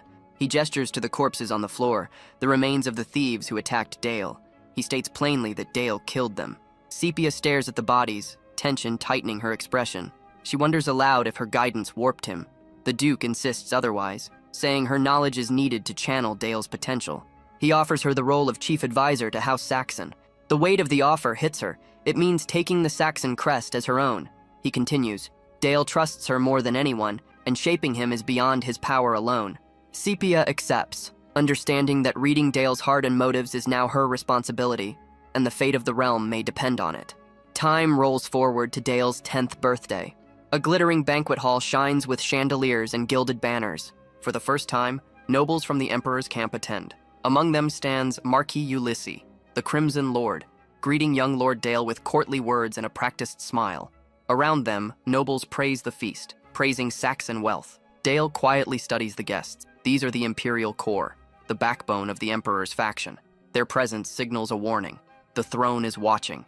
They will not ignore the humiliation of one of their holy swords. And the Marquis, Dale realizes, is the messenger chosen to deliver that warning. Ulysses looks him over, voice silky, remarking, "So this is the famed child of Saxon." He introduces himself as the Crimson Lord, master of the Red Magic Tower, that brutal faction that worships strength and once experimented on Dale in his past life. The Marquis continues, saying he has heard of the prodigy, the boy who supposedly saved a single knight by slaying a horde of orcs at age 9. The rumor hangs in the air, heavy, sharp, dangerous, as nobles watch, waiting to see how the young Saxon heir will answer. He offers polite thanks and hopes Marquis Ulysses enjoys the celebration. Then he turns away, already weary of the endless formal greetings. Birthdays like this always drain him. He would rather be training with Charlotte, but as an official lady-in-waiting, she must maintain appearances, and the daughter of the sword god cannot be seen drilling with blades in public. A sudden scream cuts through the music. A man's harsh voice follows, ordering someone to stay still. Dale heads toward the noise. He finds a weeping maid on the floor, pleading as a heavy-set man looms over her, threatening and grabbing at her while she invokes House Saxon's name for protection. The man snarls that a low-born servant has no right to say the Duke's name, bragging that touching girls is better than enduring a boring banquet, and promising to butcher her if she resists. Dale steps forward, voice ice-cold, demanding to know what the man thinks he's doing. The man, Pietro, startles, then tries to twist the situation, crudely suggesting the young heir has never tasted a woman and offering to teach him. He presses a knife to the trembling maid's neck, calling her just a servant. Dale ignores him, telling the maid, Eve, not to fear. He knows that in a stratified world like this, Pietro never expects a noble to strike a visiting dignitary. That arrogance gives Dale the moment he needs. A sharp burst of ice strikes Pietro and sends him crashing to the ground. Only then does Dale caution himself. Striking an imperial representative is a heavy move. Pietro climbs up in fury, and Dale orders him to kneel and apologize to Miss Eve, stating she is under the protection of House Saxon. Pietro sputters, claiming imperial authority, and arguing that defending a maid against him is practically treason. Dale cuts him off, voice dripping venom. So does the Emperor enjoy assaulting other people's maids? Pietro freezes, shocked at the accusation. Just then, Duke Saxon, Marquis Ulysses, and the nobles arrive. Ulysses studies the scene, amused, calling it an interesting sight. The Duke asks what happened. Dale answers evenly. Pietro attempted to violate a maid of House Saxon. A scoffing noble questions whether Dale would truly shame Sir Pietro over something so minor. Pietro quickly tries to seize the moment, whining to the Duke, but Dale silences him sharply, demanding to know who gave him permission to stand. Then Dale turns to address all present. Nobles of the imperial capital, he reminds them, represent the Emperor himself. So Pietro's attempt to force himself on a servant does not only disgrace House Saxon, it stains the Emperor's name. A hush falls. Marquis Ulysses breaks into laughter, applauding the logic. He declares the young lord's reasoning flawless, and mocks Pietro in front of everyone. How dare someone representing His Majesty dirty royal honor by preying on a maid? Ulysses snaps an order to his attendant, who moves on Pietro like a blade.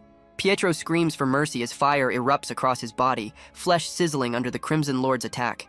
Ulysses proclaims the young lord's logic flawless, declaring it the Empire's duty to incinerate vermin who sully imperial honor. With a final, lofty nod to Dale's future, the Marquis closes the scene. When the imperial retinue finally departs, calm returns to Saxon Castle. The next morning, Maid Eve wakes the young lord. Dale thanks her, sensing her hesitation. She shyly admits she is proud to serve him.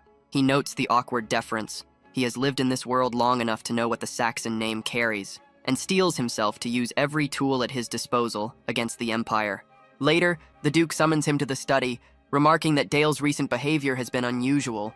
Dale counters by asking whether the Duke had ever considered that, if the otherworldly hero had survived, the Duchy of Saxon would have been the Empire's next target. The Duke reacts with surprise and asks how he could be so certain. Dale hesitates, then explains his reasoning. In his past life, he heard whispers of imperial schemes against House Saxon. He suggests the Empire disposed of the hero to prevent an uncontrollable hunting dog. Even after the hero defeated the Demon King, the Empire left the Demon King's lands steeped in darkness, then forced the Saxons to reclaim and drain those territories, bleeding them dry. Dale concludes that the same pattern of elimination will be aimed at the Saxons themselves. The Duke presses him. How did he learn the hero was set aside? Dale admits it's an inference from inconsistencies in the official account. Honorable death doesn't match the evidence he's read. He argues that if his suspicion holds, imperial justice is merely tyranny. Impressed by the breadth of his son's thought, the Duke asks what House Saxon should do. Dale answers bluntly, they must destroy the Empire. The Duke balks at the enormity of the claim. Dale clarifies he is not calling for immediate rebellion, but for a strategy staged over 10 years. covertly aid resistance movements, build strength, and exploit the Empire's mounting weaknesses, economic contraction, rising banditry, and the scars of continuous war. He outlines a long-term plan, speaking until sunset, then asks for his father's verdict. The Duke laughs, part incredulous, part filled with pride, calling his son's vision boundless and noting that Dale sees farther than he ever could. He swears to treat him not as a child, but as the heir apparent. Dale senses the moment he'd longed for, the right to wield House Saxon's authority. The Duke leans forward and asks him to declare the decision he will make for their family. He smiles faintly, reminding the Duke that he had promised to treat him as an equal, and formally requests permission to enter the tower trial in Necropolis. The Duke's composure cracks. Necropolis is infamous, a place where even seasoned mages die, and Dale hasn't even finished forming his third circle. Dale responds with calm certainty. He will reach it soon. The Duke reminds him the third circle normally isn't achieved until one's mid-20s. Still, Dale stands firm, stating this choice concerns him, his father, and House Saxon's future. If he survives the trial, he argues, the Duke's standing will strengthen, and his own reputation will become unshakable. The Duke, after a moment of serious thought, entrusts the judgment to his son. A few days later, they arrive in Necropolis. Dale stifles a yawn, realizing he pushed himself too hard. Town residents whisper, some curious if the child prodigy rumors are true, others mocking his tired appearance. Felix, the top academy graduate, sneers loudly, claiming the victory should be his, not some noble brat. At the tower entrance, Elder Iris greets the Duke and Dale. The Duke explains Iris will oversee him through the trial. She leads Dale into a vast chamber filled with 59 other graduates. Iris welcomes the group and explains the first floor challenge, a battle royale theft of life points. Each participant carries a pendant with 1 point and a shield. Destroying another's pendant adds to their total. 3 points means advancement. Artifacts are forbidden. Whispers ripple around Dale. Third circle at his age, a monster, an anomaly. Felix rallies others to target him first. Someone hesitates, worried about striking a Duke's heir, but Felix dismisses it, insisting the exam treats them all equally. Dale hears everything and quietly notes their bravado. The test begins. Dozens of undead lurch to life under their command. Dale remains still, unhurried. Felix sends his corpse soldier to strike first, and freezes when Dale's undead blocks and counters effortlessly. Ice spreads, the corpse stiffens, and shatters cleanly apart. Felix erupts, accusing him of cheating by using water magic. Dale turns to Iris and asks, level-voiced, whether the rules state undead must only be augmented with dark mana. Iris offers no reply. Dale takes the silence as confirmation. He has done nothing wrong. Felix commands his allies to restrain Dale's ice-reinforced corpse while they strike Dale directly. Dale decides that since artifacts are forbidden, he will fight with his own hands. He rushes straight into the swarm of undead, slipping through attacks with smooth footwork and ripping a sword from one of them mid-motion. A burst of black mana surges through his fist as he slams it into one undead. Then he slices through another with casual precision. One participant freezes in disbelief at how easily his undead soldier was cut apart. Felix stares at Dale's blade, convinced it cannot be a normal sword. Iris quietly notes that Dale altered the bone structure inside the corpse blade, boosting its hardness. Dale leaps high, bringing his modified sword down in a brutal overhead strike that shatters another undead. Felix's face drains. His entire force is gone. He cannot accept that a mage is outclassing him with pure sword skill. Dale marches toward the trembling Felix. Felix collapses, begging for mercy. Dale mocks him, reminding him the pendant will keep him from dying anyway. He swings at Felix's head, breaking the pendant and dropping Felix in defeat. Felix calls him a monster as the shard hits the floor. Iris announces Dale as the sole victor, holding all 60 life points. Dale views this place as his first foothold. On the second floor, he faces a flesh golem. Normally, survivors band together here, but he eliminated everyone, so he advances alone. All magic is permitted. He sees this as the perfect moment to complete the third circle and test his limits. The golem lunges. Dale slips past and tears through its arm. He grins and casts a new spell, Accelerated Decay. The massive body rots, collapsing under its own dissolving tissue. Iris watches, recognizing the spell as something unfamiliar. She questions why he chooses corruption over destruction. Dale recalls how biochemical tactics dominated war in his past life and realizes he is now channeling that terror through dark magic. He clears the floor, breaks records, reaches the 10th level, and earns a 4-day rest. The other 59 are granted a rare retest. That night, he stands alone at a fountain. Sepia appears and congratulates him for his performance. He thanks her, crediting her guidance. Then he unexpectedly asks her to accompany him to a festival. She accepts, assuming it is innocent. They walk through the Necropolis festival under moonlight. Dale notes the beauty of the night sky and tries awkwardly to maintain conversation. Still, silence with her never felt heavy. She always trusted him, and because of that, he wanted to stand closer to her than anyone else. He recalls reaching the third circle, stepping into the mind realm. To break through, he triggered mana overflow. Inside that empty mental world, there was nothing, until Sepia's presence reached toward him. She alone illuminated the void. Watching her beside him now, he realizes that is why he wants her. Without hesitation, he tells her he loves her. She freezes, stunned, asking him to repeat it. He restates it.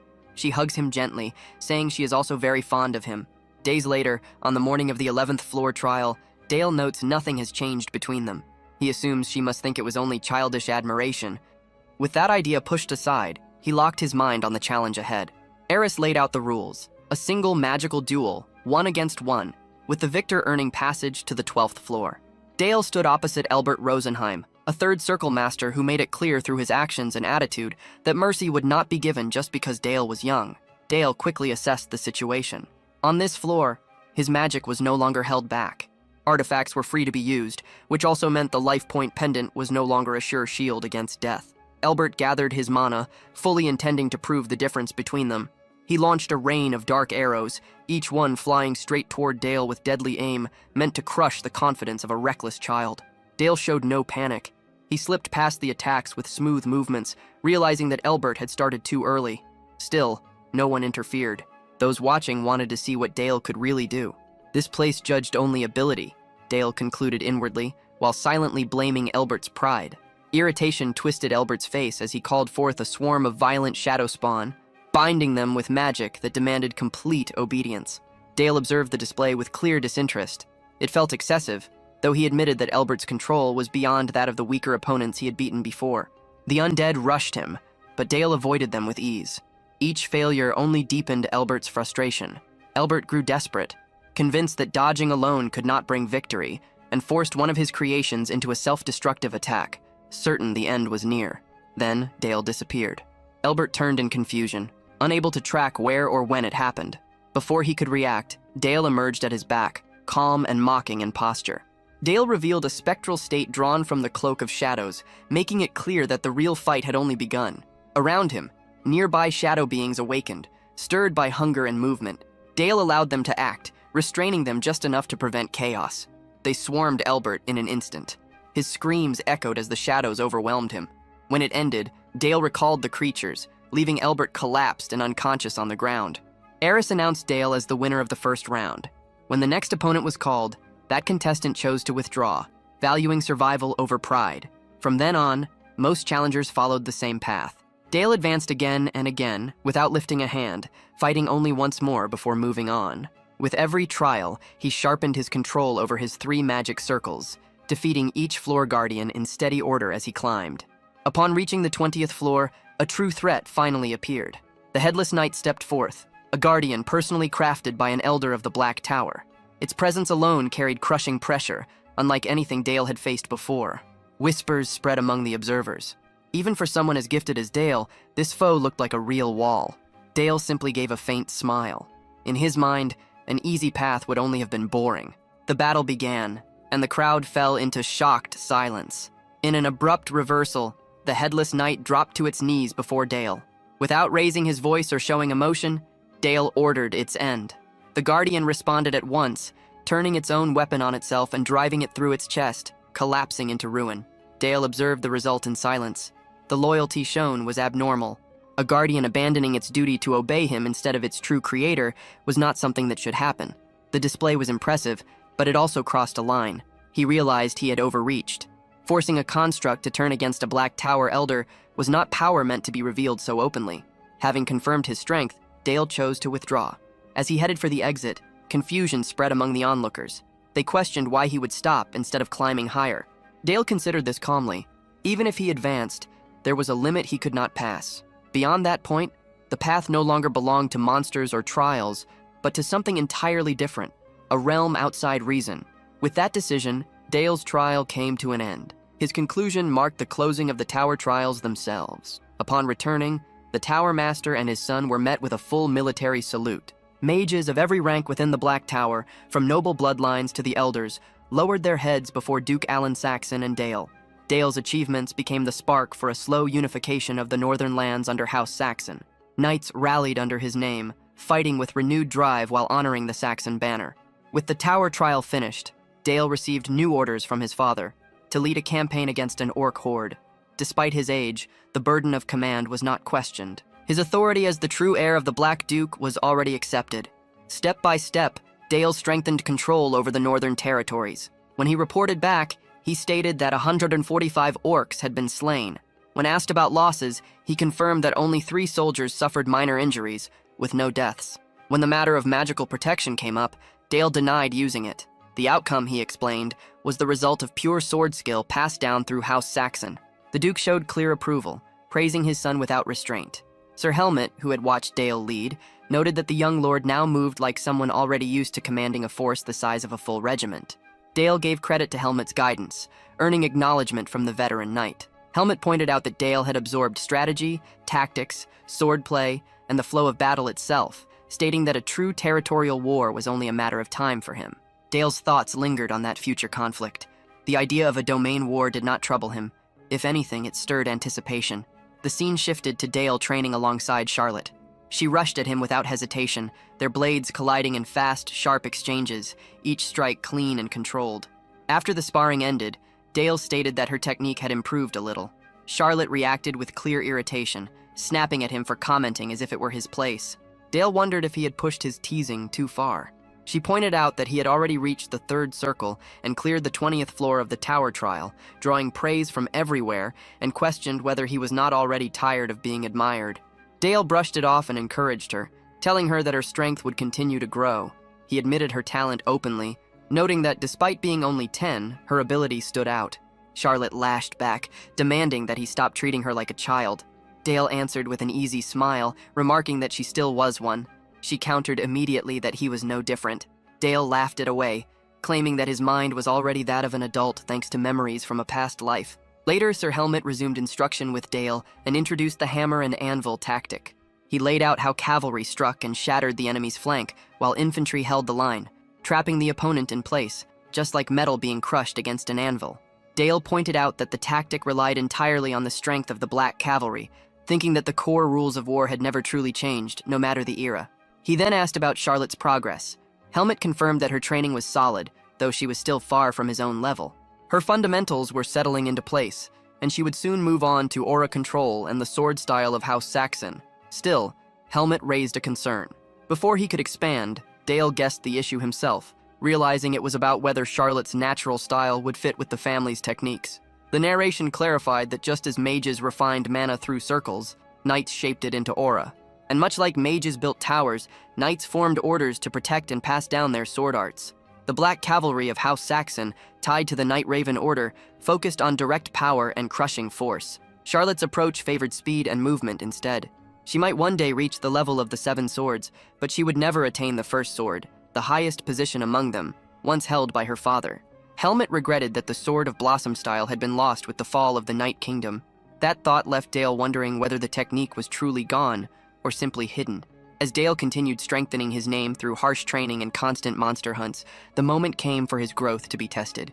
A messenger arrived before the Duke with troubling news. Baron Parker, a minor noble, had declared ownership over a copper mine already under Saxon control and formally demanded a domain war. Dale instantly saw the move as reckless. The messenger added that Archduke Brandenburg had agreed to support the Baron in return for a share of the mine and would send the Order of St. Magdalena as military backing. Dale immediately understood Brandenburg's intent. It was not about the mine, but a calculated act of revenge for the humiliation Duke Alan Saxon had once inflicted on him. The moment for conflict had arrived, and Dale understood that it was both a trial and a demand to act. He turned toward his father, steady and unyielding, and formally asked for permission to march with the Knights of House Saxon. He expressed his desire to lead the army himself in the coming war, but the Duke's response cut him off immediately. Duke Alan rejected the request without hesitation. He made it clear that it was far too soon for Dale to carry such responsibility. He cautioned him against careless words, stressing that war between people was nothing like fighting monsters. The rebuke hit hard. The sharp light in Dale's eyes dulled, and his certainty cracked into silent disappointment. Shifting focus, Duke Allen addressed Baron Greenbelt and reassured him that his mines would remain under protection. The Baron bowed again and again, gratitude evident in every movement. Watching from the side, Dale felt the weight of refusal tighten in his chest. That night, he sought out his uncle Helmut and explained everything that had happened. His frustration showed as he admitted how deeply it bothered him. He believed without doubt that he could outperform any commander, yet his father refused to rely on him. Helmut listened without interrupting and advised him to let go of his anger. He reasoned that Duke Allen surely had reasons of his own, even if they felt unfair. Then Helmut revealed something unexpected. He produced a board game, one designed to reflect the structure and flow of war. Dale leaned in at once, catching the meaning behind it without effort. This was not a simple game, but a test of thought and foresight. Helmut was clearly amused by how quickly Dale understood. He explained that mastering this game could sharpen strategic sense far more than endless weapon drills. Before Helmut could finish, Dale grabbed the board, determination flashing across his face. He left immediately, already set on his next move. Helmut called after him in confusion, but Dale did not turn around. Soon after, Dale stood in front of Duke Allen again, the board held tightly in his hands. He demanded to be judged through strategy instead of words, asking for a fair test of ability through the game itself. If he proved superior, he wanted command in the coming war. Duke Allen stared at him, stunned by his persistence. Dale did not back down. His posture was firm, conviction burning in his eyes. He laid out his belief that real war was not decided by strength alone, but by planning, judgment, and control. Helmut stepped in awkwardly, attempting to smooth things over and excuse the young lord's boldness. Duke Allen silenced him with a raised hand. Interest sharpened his expression. He agreed to the challenge under one condition. If Dale lost, he would completely give up the idea of joining the battlefield. The match began. Silence filled the room as father and son took their places across the board. Every move carried weight, thick with pressure and focus. Dale's thoughts moved like a sharpened edge, fast and exact. He measured each strike, traced every possible counter, and read traps before they formed. Before long, the unlikely outcome became real. He claimed victory in 2 of the 3 rounds. Helmut could hardly process what he was seeing. Even with Duke Allen stacking the field in his own favor, stronger pieces and superior placement, Dale still broke through and won. When the last piece was removed, Dale looked up at his father. His manner was steady and firm as he pressed for the Duke to keep his word. Duke Allen released a slow breath, the corner of his mouth lifting just slightly. He wondered when Dale had learned a game like this. Dale offered a casual explanation, saying he had picked up the rules long ago from an old book in the library. The Duke gave a brief nod and let the matter pass. A vow had been made, and it would be kept. Duke Allen confirmed that Dale would take command of the knights in the coming campaign. For a brief moment, Dale struggled to breathe. Pride and excitement surged through him at once. Helmut stood stunned, unable to react. Then the Duke's mood shifted. His voice turned heavy, emphasizing that the name of House Saxon would now rest on Dale alone. There would be no room for failure. In an uncharacteristically gentle pause, Duke Allen checked whether his son truly grasped the burden he was taking on. Dale met his father's eyes without flinching, his resolve firm, making it clear he would not fall short. The Duke's hard expression eased. He dismissed Dale afterward, signaling that it was time to prove the worth of his training. Not long after, far away in Mockburg, the towering castle of Count Brandenburg loomed under a dark, overcast sky. Inside its massive stone halls, anger rang out unchecked. Count Brandenburg's rage echoed as he berated his son, Philip, veins standing out on his brow.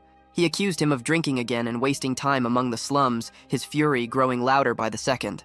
Whispers were already spreading that the young heir of House Saxon would soon march at the head of knights, while Brandenburg's own son disgraced himself. The Count demanded to know what Philip had been doing while his rival prepared for war. Philip showed no concern at all. He answered with a lazy grin, brushing off the situation as meaningless. To him, the heir of House Saxon was nothing more than a child, a weak runt barely worth notice. With smug confidence, he made it clear that he intended to crush that brat from House Saxon without effort. He bragged openly, claiming that both he and his father's knights could deal with the problem without effort. That was when Count Brandenburg's restraint finally broke. He slammed his hand onto the table, harder than before, the force shaking goblets and making Philip flinch. His rage boiled over as he hurled Philip's own words back at him in disbelief, branding the Saxon heir as nothing more than a runt and an arrogant child. His eyes burned with fury as he made it clear that the boy Philip mocked was something far beyond his reach. It was a monster whose shadow Philip could not touch even after 100 years of striving. The Count went further, tearing into his son, calling him useless and beneath even that 10-year-old youth. Philip stood stiff. The confidence he had worn cracked apart as the insult cut deep. The storm of anger cooled into a hard, bitter resolve as the Count's thoughts shifted inward. He regretted not acting sooner concerning Charlotte. After a heavy silence, he turned back with cold authority and announced that, in the approaching battle, command of their knights would be placed in Philip's hands. Philip's face lit up at once, excitement rushing through him as he accepted without hesitation. The Count's expression darkened again. He mocked his son sharply, questioning what there was to be happy about, then crushed the moment by making it clear that Philip's role would be a hollow symbol. True authority, he stated, would rest with the adjutant Lord Milvers. Confusion twisted Philip's expression as he tried to understand, but the Count dismissed him entirely and ordered Milvers to escort Philip out at once. Milvers gave a restrained bow. Left alone, Count Brandenburg released a long, angry breath, his thoughts churning with frustration.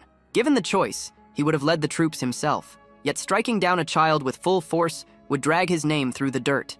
His fists tightened as a more unsettling idea settled in his mind. Perhaps this outcome had been planned all along by Duke Saxon. Several days later, the scene shifted to Castle Greenbelt, where tension hung thick in the air. Soldiers and nobles gathered, waiting for the arrival of their new commander, the young heir of House Saxon. Baron Greenbelt stood near the gates, nerves clear as he adjusted his coat time and again while Dale approached. He greeted the boy with a strained smile, his unease showing despite his efforts. Behind him, quiet murmurs spread through the crowd. Some whispered in disbelief, unable to accept that their commander was just a child. One scoffed softly, doubting whether the boy could even swing a sword. Another remarked that the child was said to be a prodigy, and that underestimating him might be a mistake. Low laughter and uncertainty mixed together. Baron Greenbelt forced himself to stay composed, praising Dale by saying that his presence alone brought relief, that seeing him inspired belief and hope for victory. Dale acknowledged the words with calm gratitude, his expression steady. Even so, hidden beneath the Baron's polite manner, doubt still remained. Could someone that young truly command soldiers on a battlefield? Even with the black cavalry at his back, Dale was still only 10 years old, far younger than anyone expected for such responsibility. Summoning his nerve, Baron Greenbelt proposed escorting Dale to a banquet arranged in his honor, noting that the kitchen staff had worked for hours to prepare it. Dale rejected the idea at once, his refusal calm and firm, making it clear there was no time to spare. The Baron hesitated, caught off guard, and unsure of what the young lord intended. Without warning, Dale drew his sword and leveled it toward Baron Greenbelt. Despite the light smile on his face, the intent behind the gesture was sharp and direct. Before anything else, Dale intended to examine the state of the troops. His eyes moved across the gathered soldiers. In a steady, commanding manner, he demanded to know who among them was the strongest. The Baron began to tremble, lost and uncertain how to respond. Dale pressed the question again, his tone even but unyielding, asking who stood at the top of the Baron's forces. Frozen by fear, the Baron remained silent. At that moment, a red-haired soldier stepped forward. He claimed that no one present could defeat him. Inside, however, his thoughts were full of contempt. To him, this was nothing but a spoiled noble child wielding authority given by birth alone, swinging a sword as if he owned the place. He resolved to teach the boy a lesson himself. The soldier jabbed his thumb toward his own chest and openly declared himself the strongest. Dale caught the meaning behind the man's words immediately. Baron Greenbelt, on the other hand, felt the blood drain from his body. One of his own knights was openly disrespecting a child from a high noble house who had been placed in full command. Dale calmly lowered his sword. A brief, almost amused laugh escaped him as he spoke plainly about the situation. He made it clear that everyone present doubted his ability, believing he was nothing more than a 10-year-old suddenly handed control of an important battle without reason. Driving his sword into the ground, Dale spread his arms toward the Baron. Doubt, he explained, went both ways. Just as they questioned him, he did not believe the knights trusted their own strength, and in his view, there was only one way to remove doubt: through steel. With a dark edge to his expression, Dale pointed out the so-called strongest knight the Baron seemed so proud of. The man was barely sober, barely standing on discipline alone. There was no need for questioning. The knight's conduct already proved Dale's concerns. The red-haired soldier snapped. Rage surged through him as he drew his blade and aimed it directly at Dale. His pride as a knight burned hot, and he declared his intent to prove the worth of the Baron's steel through combat, staking his honor on it. Dale was openly entertained by the turn of events. At that point, he already knew the clash would not be dull. Soon after, Dale and Harbuck stood opposite one another, both fully ready to fight. The surrounding knights closed in around them, forming a tight ring that left no room to retreat. Dale studied Harbuck and calmly brought up that rumors about his sword had likely reached him. Harbuck answered with a short laugh, making it clear that he was aware of the strange blade Dale carried. Dale's expression tightened slightly as he questioned the source of such bold confidence. He wondered whether Harbuck truly believed his arms carried overwhelming strength. Harbuck gave no reply. Instead, he drew his blade and attacked first. Dale reacted at once, stopping the strike with shadow magic. Harbuck pressed on without pause, swinging again and again with raw force. Each attack was met cleanly, Dale blocking every blow with exact timing. As the exchange continued, Dale watched closely. Harbuck's sword carried no aura. That detail stood out. Aura blades were reserved for high-ranking knights, yet despite the limit, Harbuck fought with all he had. Dale acknowledged that effort at least. With that thought, Dale shifted gears and struck back using controlled shadow tactics. Harbuck failed to understand what he was facing. The movements and angles were unnatural. Still, he tried cutting through the shadows by force alone. Confusion crept in. He couldn't grasp why Dale's attacks kept coming, or why his own artificial aura refused to respond. Dale continued advancing without hesitation. In his eyes, Harbuck's skill level was nothing special. Before that thought fully settled, the fight ended. Harbuck suddenly crumpled to the ground. Baron Greenbelt's eyes flew open in shock. He rushed forward, calling out in alarm as he dropped to his knees beside the fallen knight. Panic set in as he demanded to know what had happened and what Dale had done. Even Dale was caught off guard. He questioned how the knight could fall so easily. The Baron, still shaken, accused the young lord of harming one of their most important fighters right before a major battle. Dale responded with controlled politeness, addressing the Baron directly. He made it clear that accusations should wait until the situation was understood. If that level of strength was all Harbuck possessed, then he would only slow them down once the battle began. He ended by questioning whether the Baron's true intention was to let House Saxon handle all the fighting, while others stood back and watched. The Baron went rigid, unease plain on his face. Dale moved closer, blade leveled forward. He questioned whether this man truly counted as one of the Baron's key knights, someone meant to strengthen the force rather than weaken it. Raising his sword slightly, Dale made his stance clear. House Saxon would never hesitate to shield Greenbelt's domain, but it would not tolerate negligence in return. Until the battle reached its end, the duchy's knights would act as a blade in service, but only for a lord who upheld his responsibility. Then his voice rang out across the camp, firm and absolute. He forced the Baron to choose whether to stand with him or fall due to his own weakness. At those words, every soldier present dropped to one knee, offering their loyalty without hesitation. The scene shifted elsewhere, to Duchess Elena, overcome with grief as she cried for her son, devastated that he had gone forward alone. Duke Alan Saxon stayed by her side, calming her gently. He reassured her that there was no reason for fear, reminding her that their son possessed far greater potential than she realized. As long as Dale continued to grow, he would rise above every concern. One day, he would stand above the world itself. The focus returned to Dale. He stood in silence, deep in thought. He acknowledged inwardly that ignorance left no hope. Right now, he was little more than a frog trapped in a well, only beginning to grasp how strange and vast this world truly was. His thoughts drifted to the man of holy authority. That figure must have acted after understanding the condition of this land. If that was true, then Dale knew he had to prepare a plan of his own. The next day, morning broke outside the castle, where Dale supervised training for the entire force. Harbuck, still not fully recovered, struggled to drag a huge stone.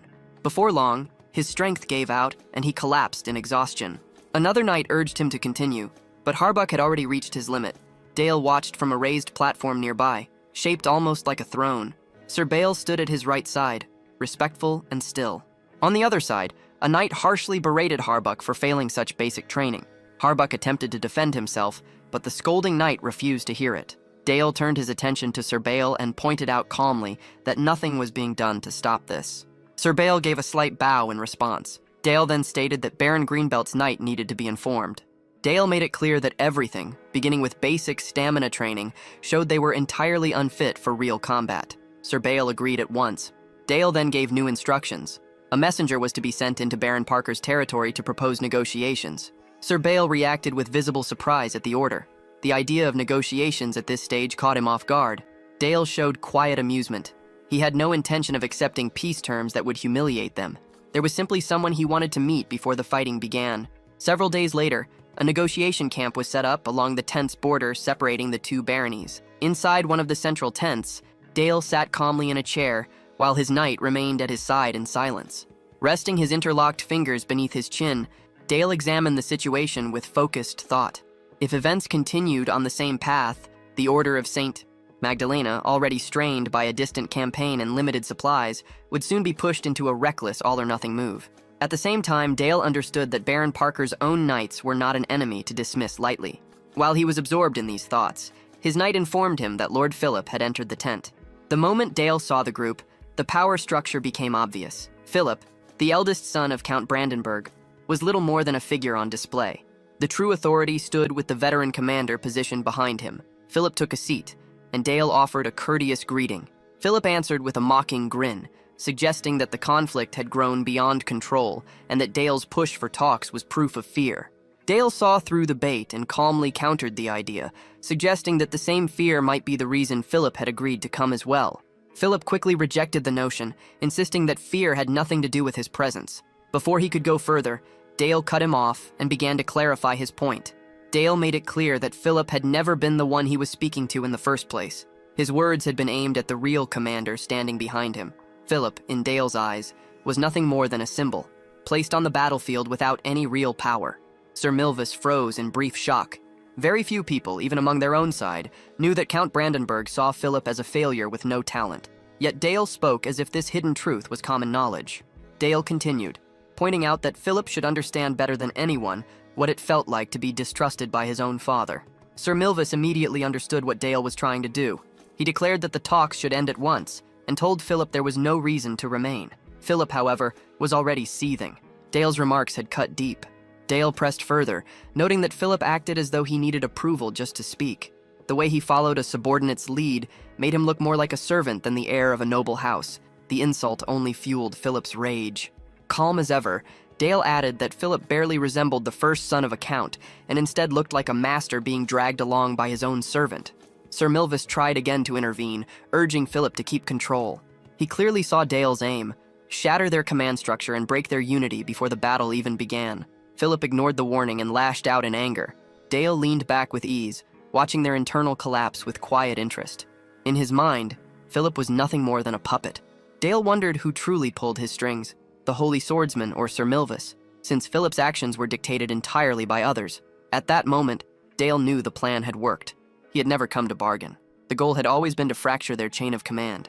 Dale then ordered the knight at his side to step outside. The knight complied without a word and left the tent. With that, only Dale and Philip remained in the dim interior. Dale slowly placed both hands flat on the table, steady and intentional, signaling that the real exchange was about to begin. With calm authority, he made it clear that now that no one else was present, they could speak as true commanders, those who carried full responsibility for the battlefield's outcome. Philip, still shaking with anger, struggled to steady himself. His jaw was tight, his breathing rough, but he forced a sharp nod.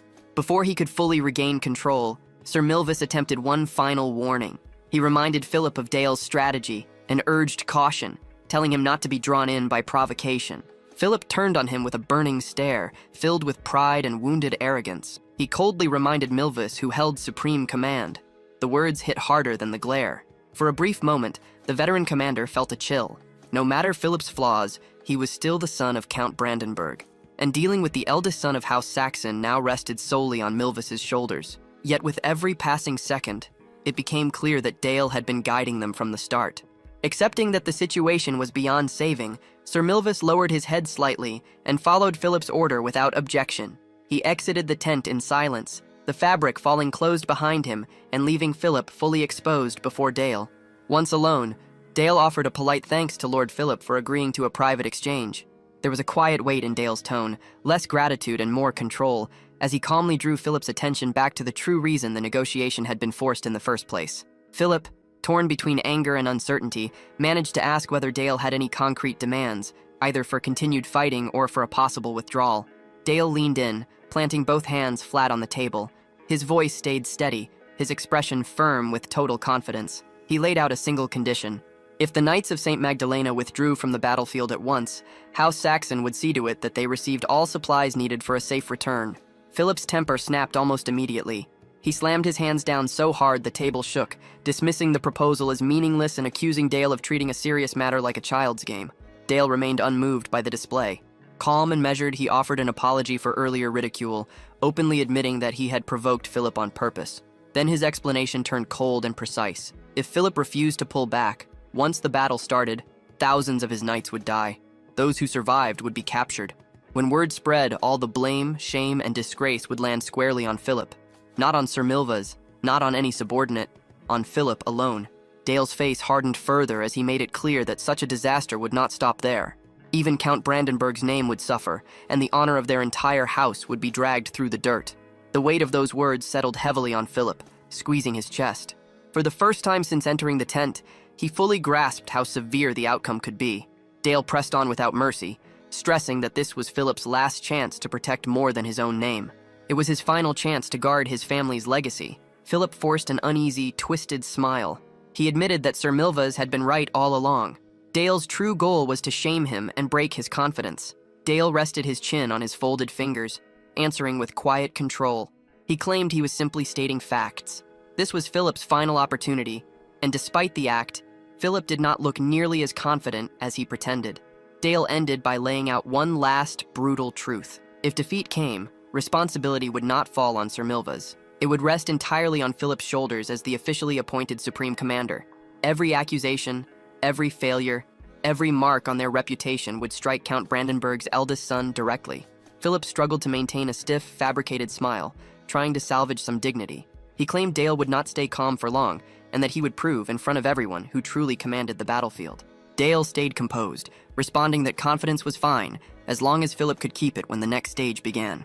With the tense talks finished, the focus shifted to Baron Greenbelt's castle. Some time had passed since the negotiation. High above, on the rooftop of the opposing fortress, Sir Milva's stood upright with several of his knights, surveying the land spread out below. One of the knights carefully watched the Greenbelt estate through a spyglass, tracking every movement from afar. Sir Milva's demanded a status update, and the knight reported that House Saxon's main force was finally on the move, fully armed and ready for battle. The report stirred Milva's memory. Dale's calm face during the negotiations resurfaced in his mind, an expression that refused to fade. Despite his age, the boy had shown no trace of fear or doubt. There had been no hesitation in his posture or words. That composure alone proved Dale was no novice. His experience and restraint had been obvious in every small action. Milva's muttered that Dale's youth could still be turned into an advantage. He drew his sword in a sharp motion, his face darkening as he made his intent clear to those around him. He planned to be the one who would force that child to learn a painful lesson. The surrounding knights erupted in unison, their voices rising as they eagerly echoed the sentiment, fully convinced they would crush the young commander. Far away, near the barren outskirts of Greenbelt's castle, one of Dale's knights came running toward him, breath heavy and face drained of color. He reported that Sir Milva's main force had begun advancing toward their position. Dale showed no reaction beyond a quiet nod, as if the news carried no pressure at all. He lifted his sword and directed it toward his assembled knights, signaling that the moment had arrived for House Saxon to live up to its name. This battle, he made clear, would prove that their bloodline deserved every ounce of reputation it carried. The knights answered with a fierce roar, repeating the resolve of their young commander without the slightest hesitation, their will solid and unbroken.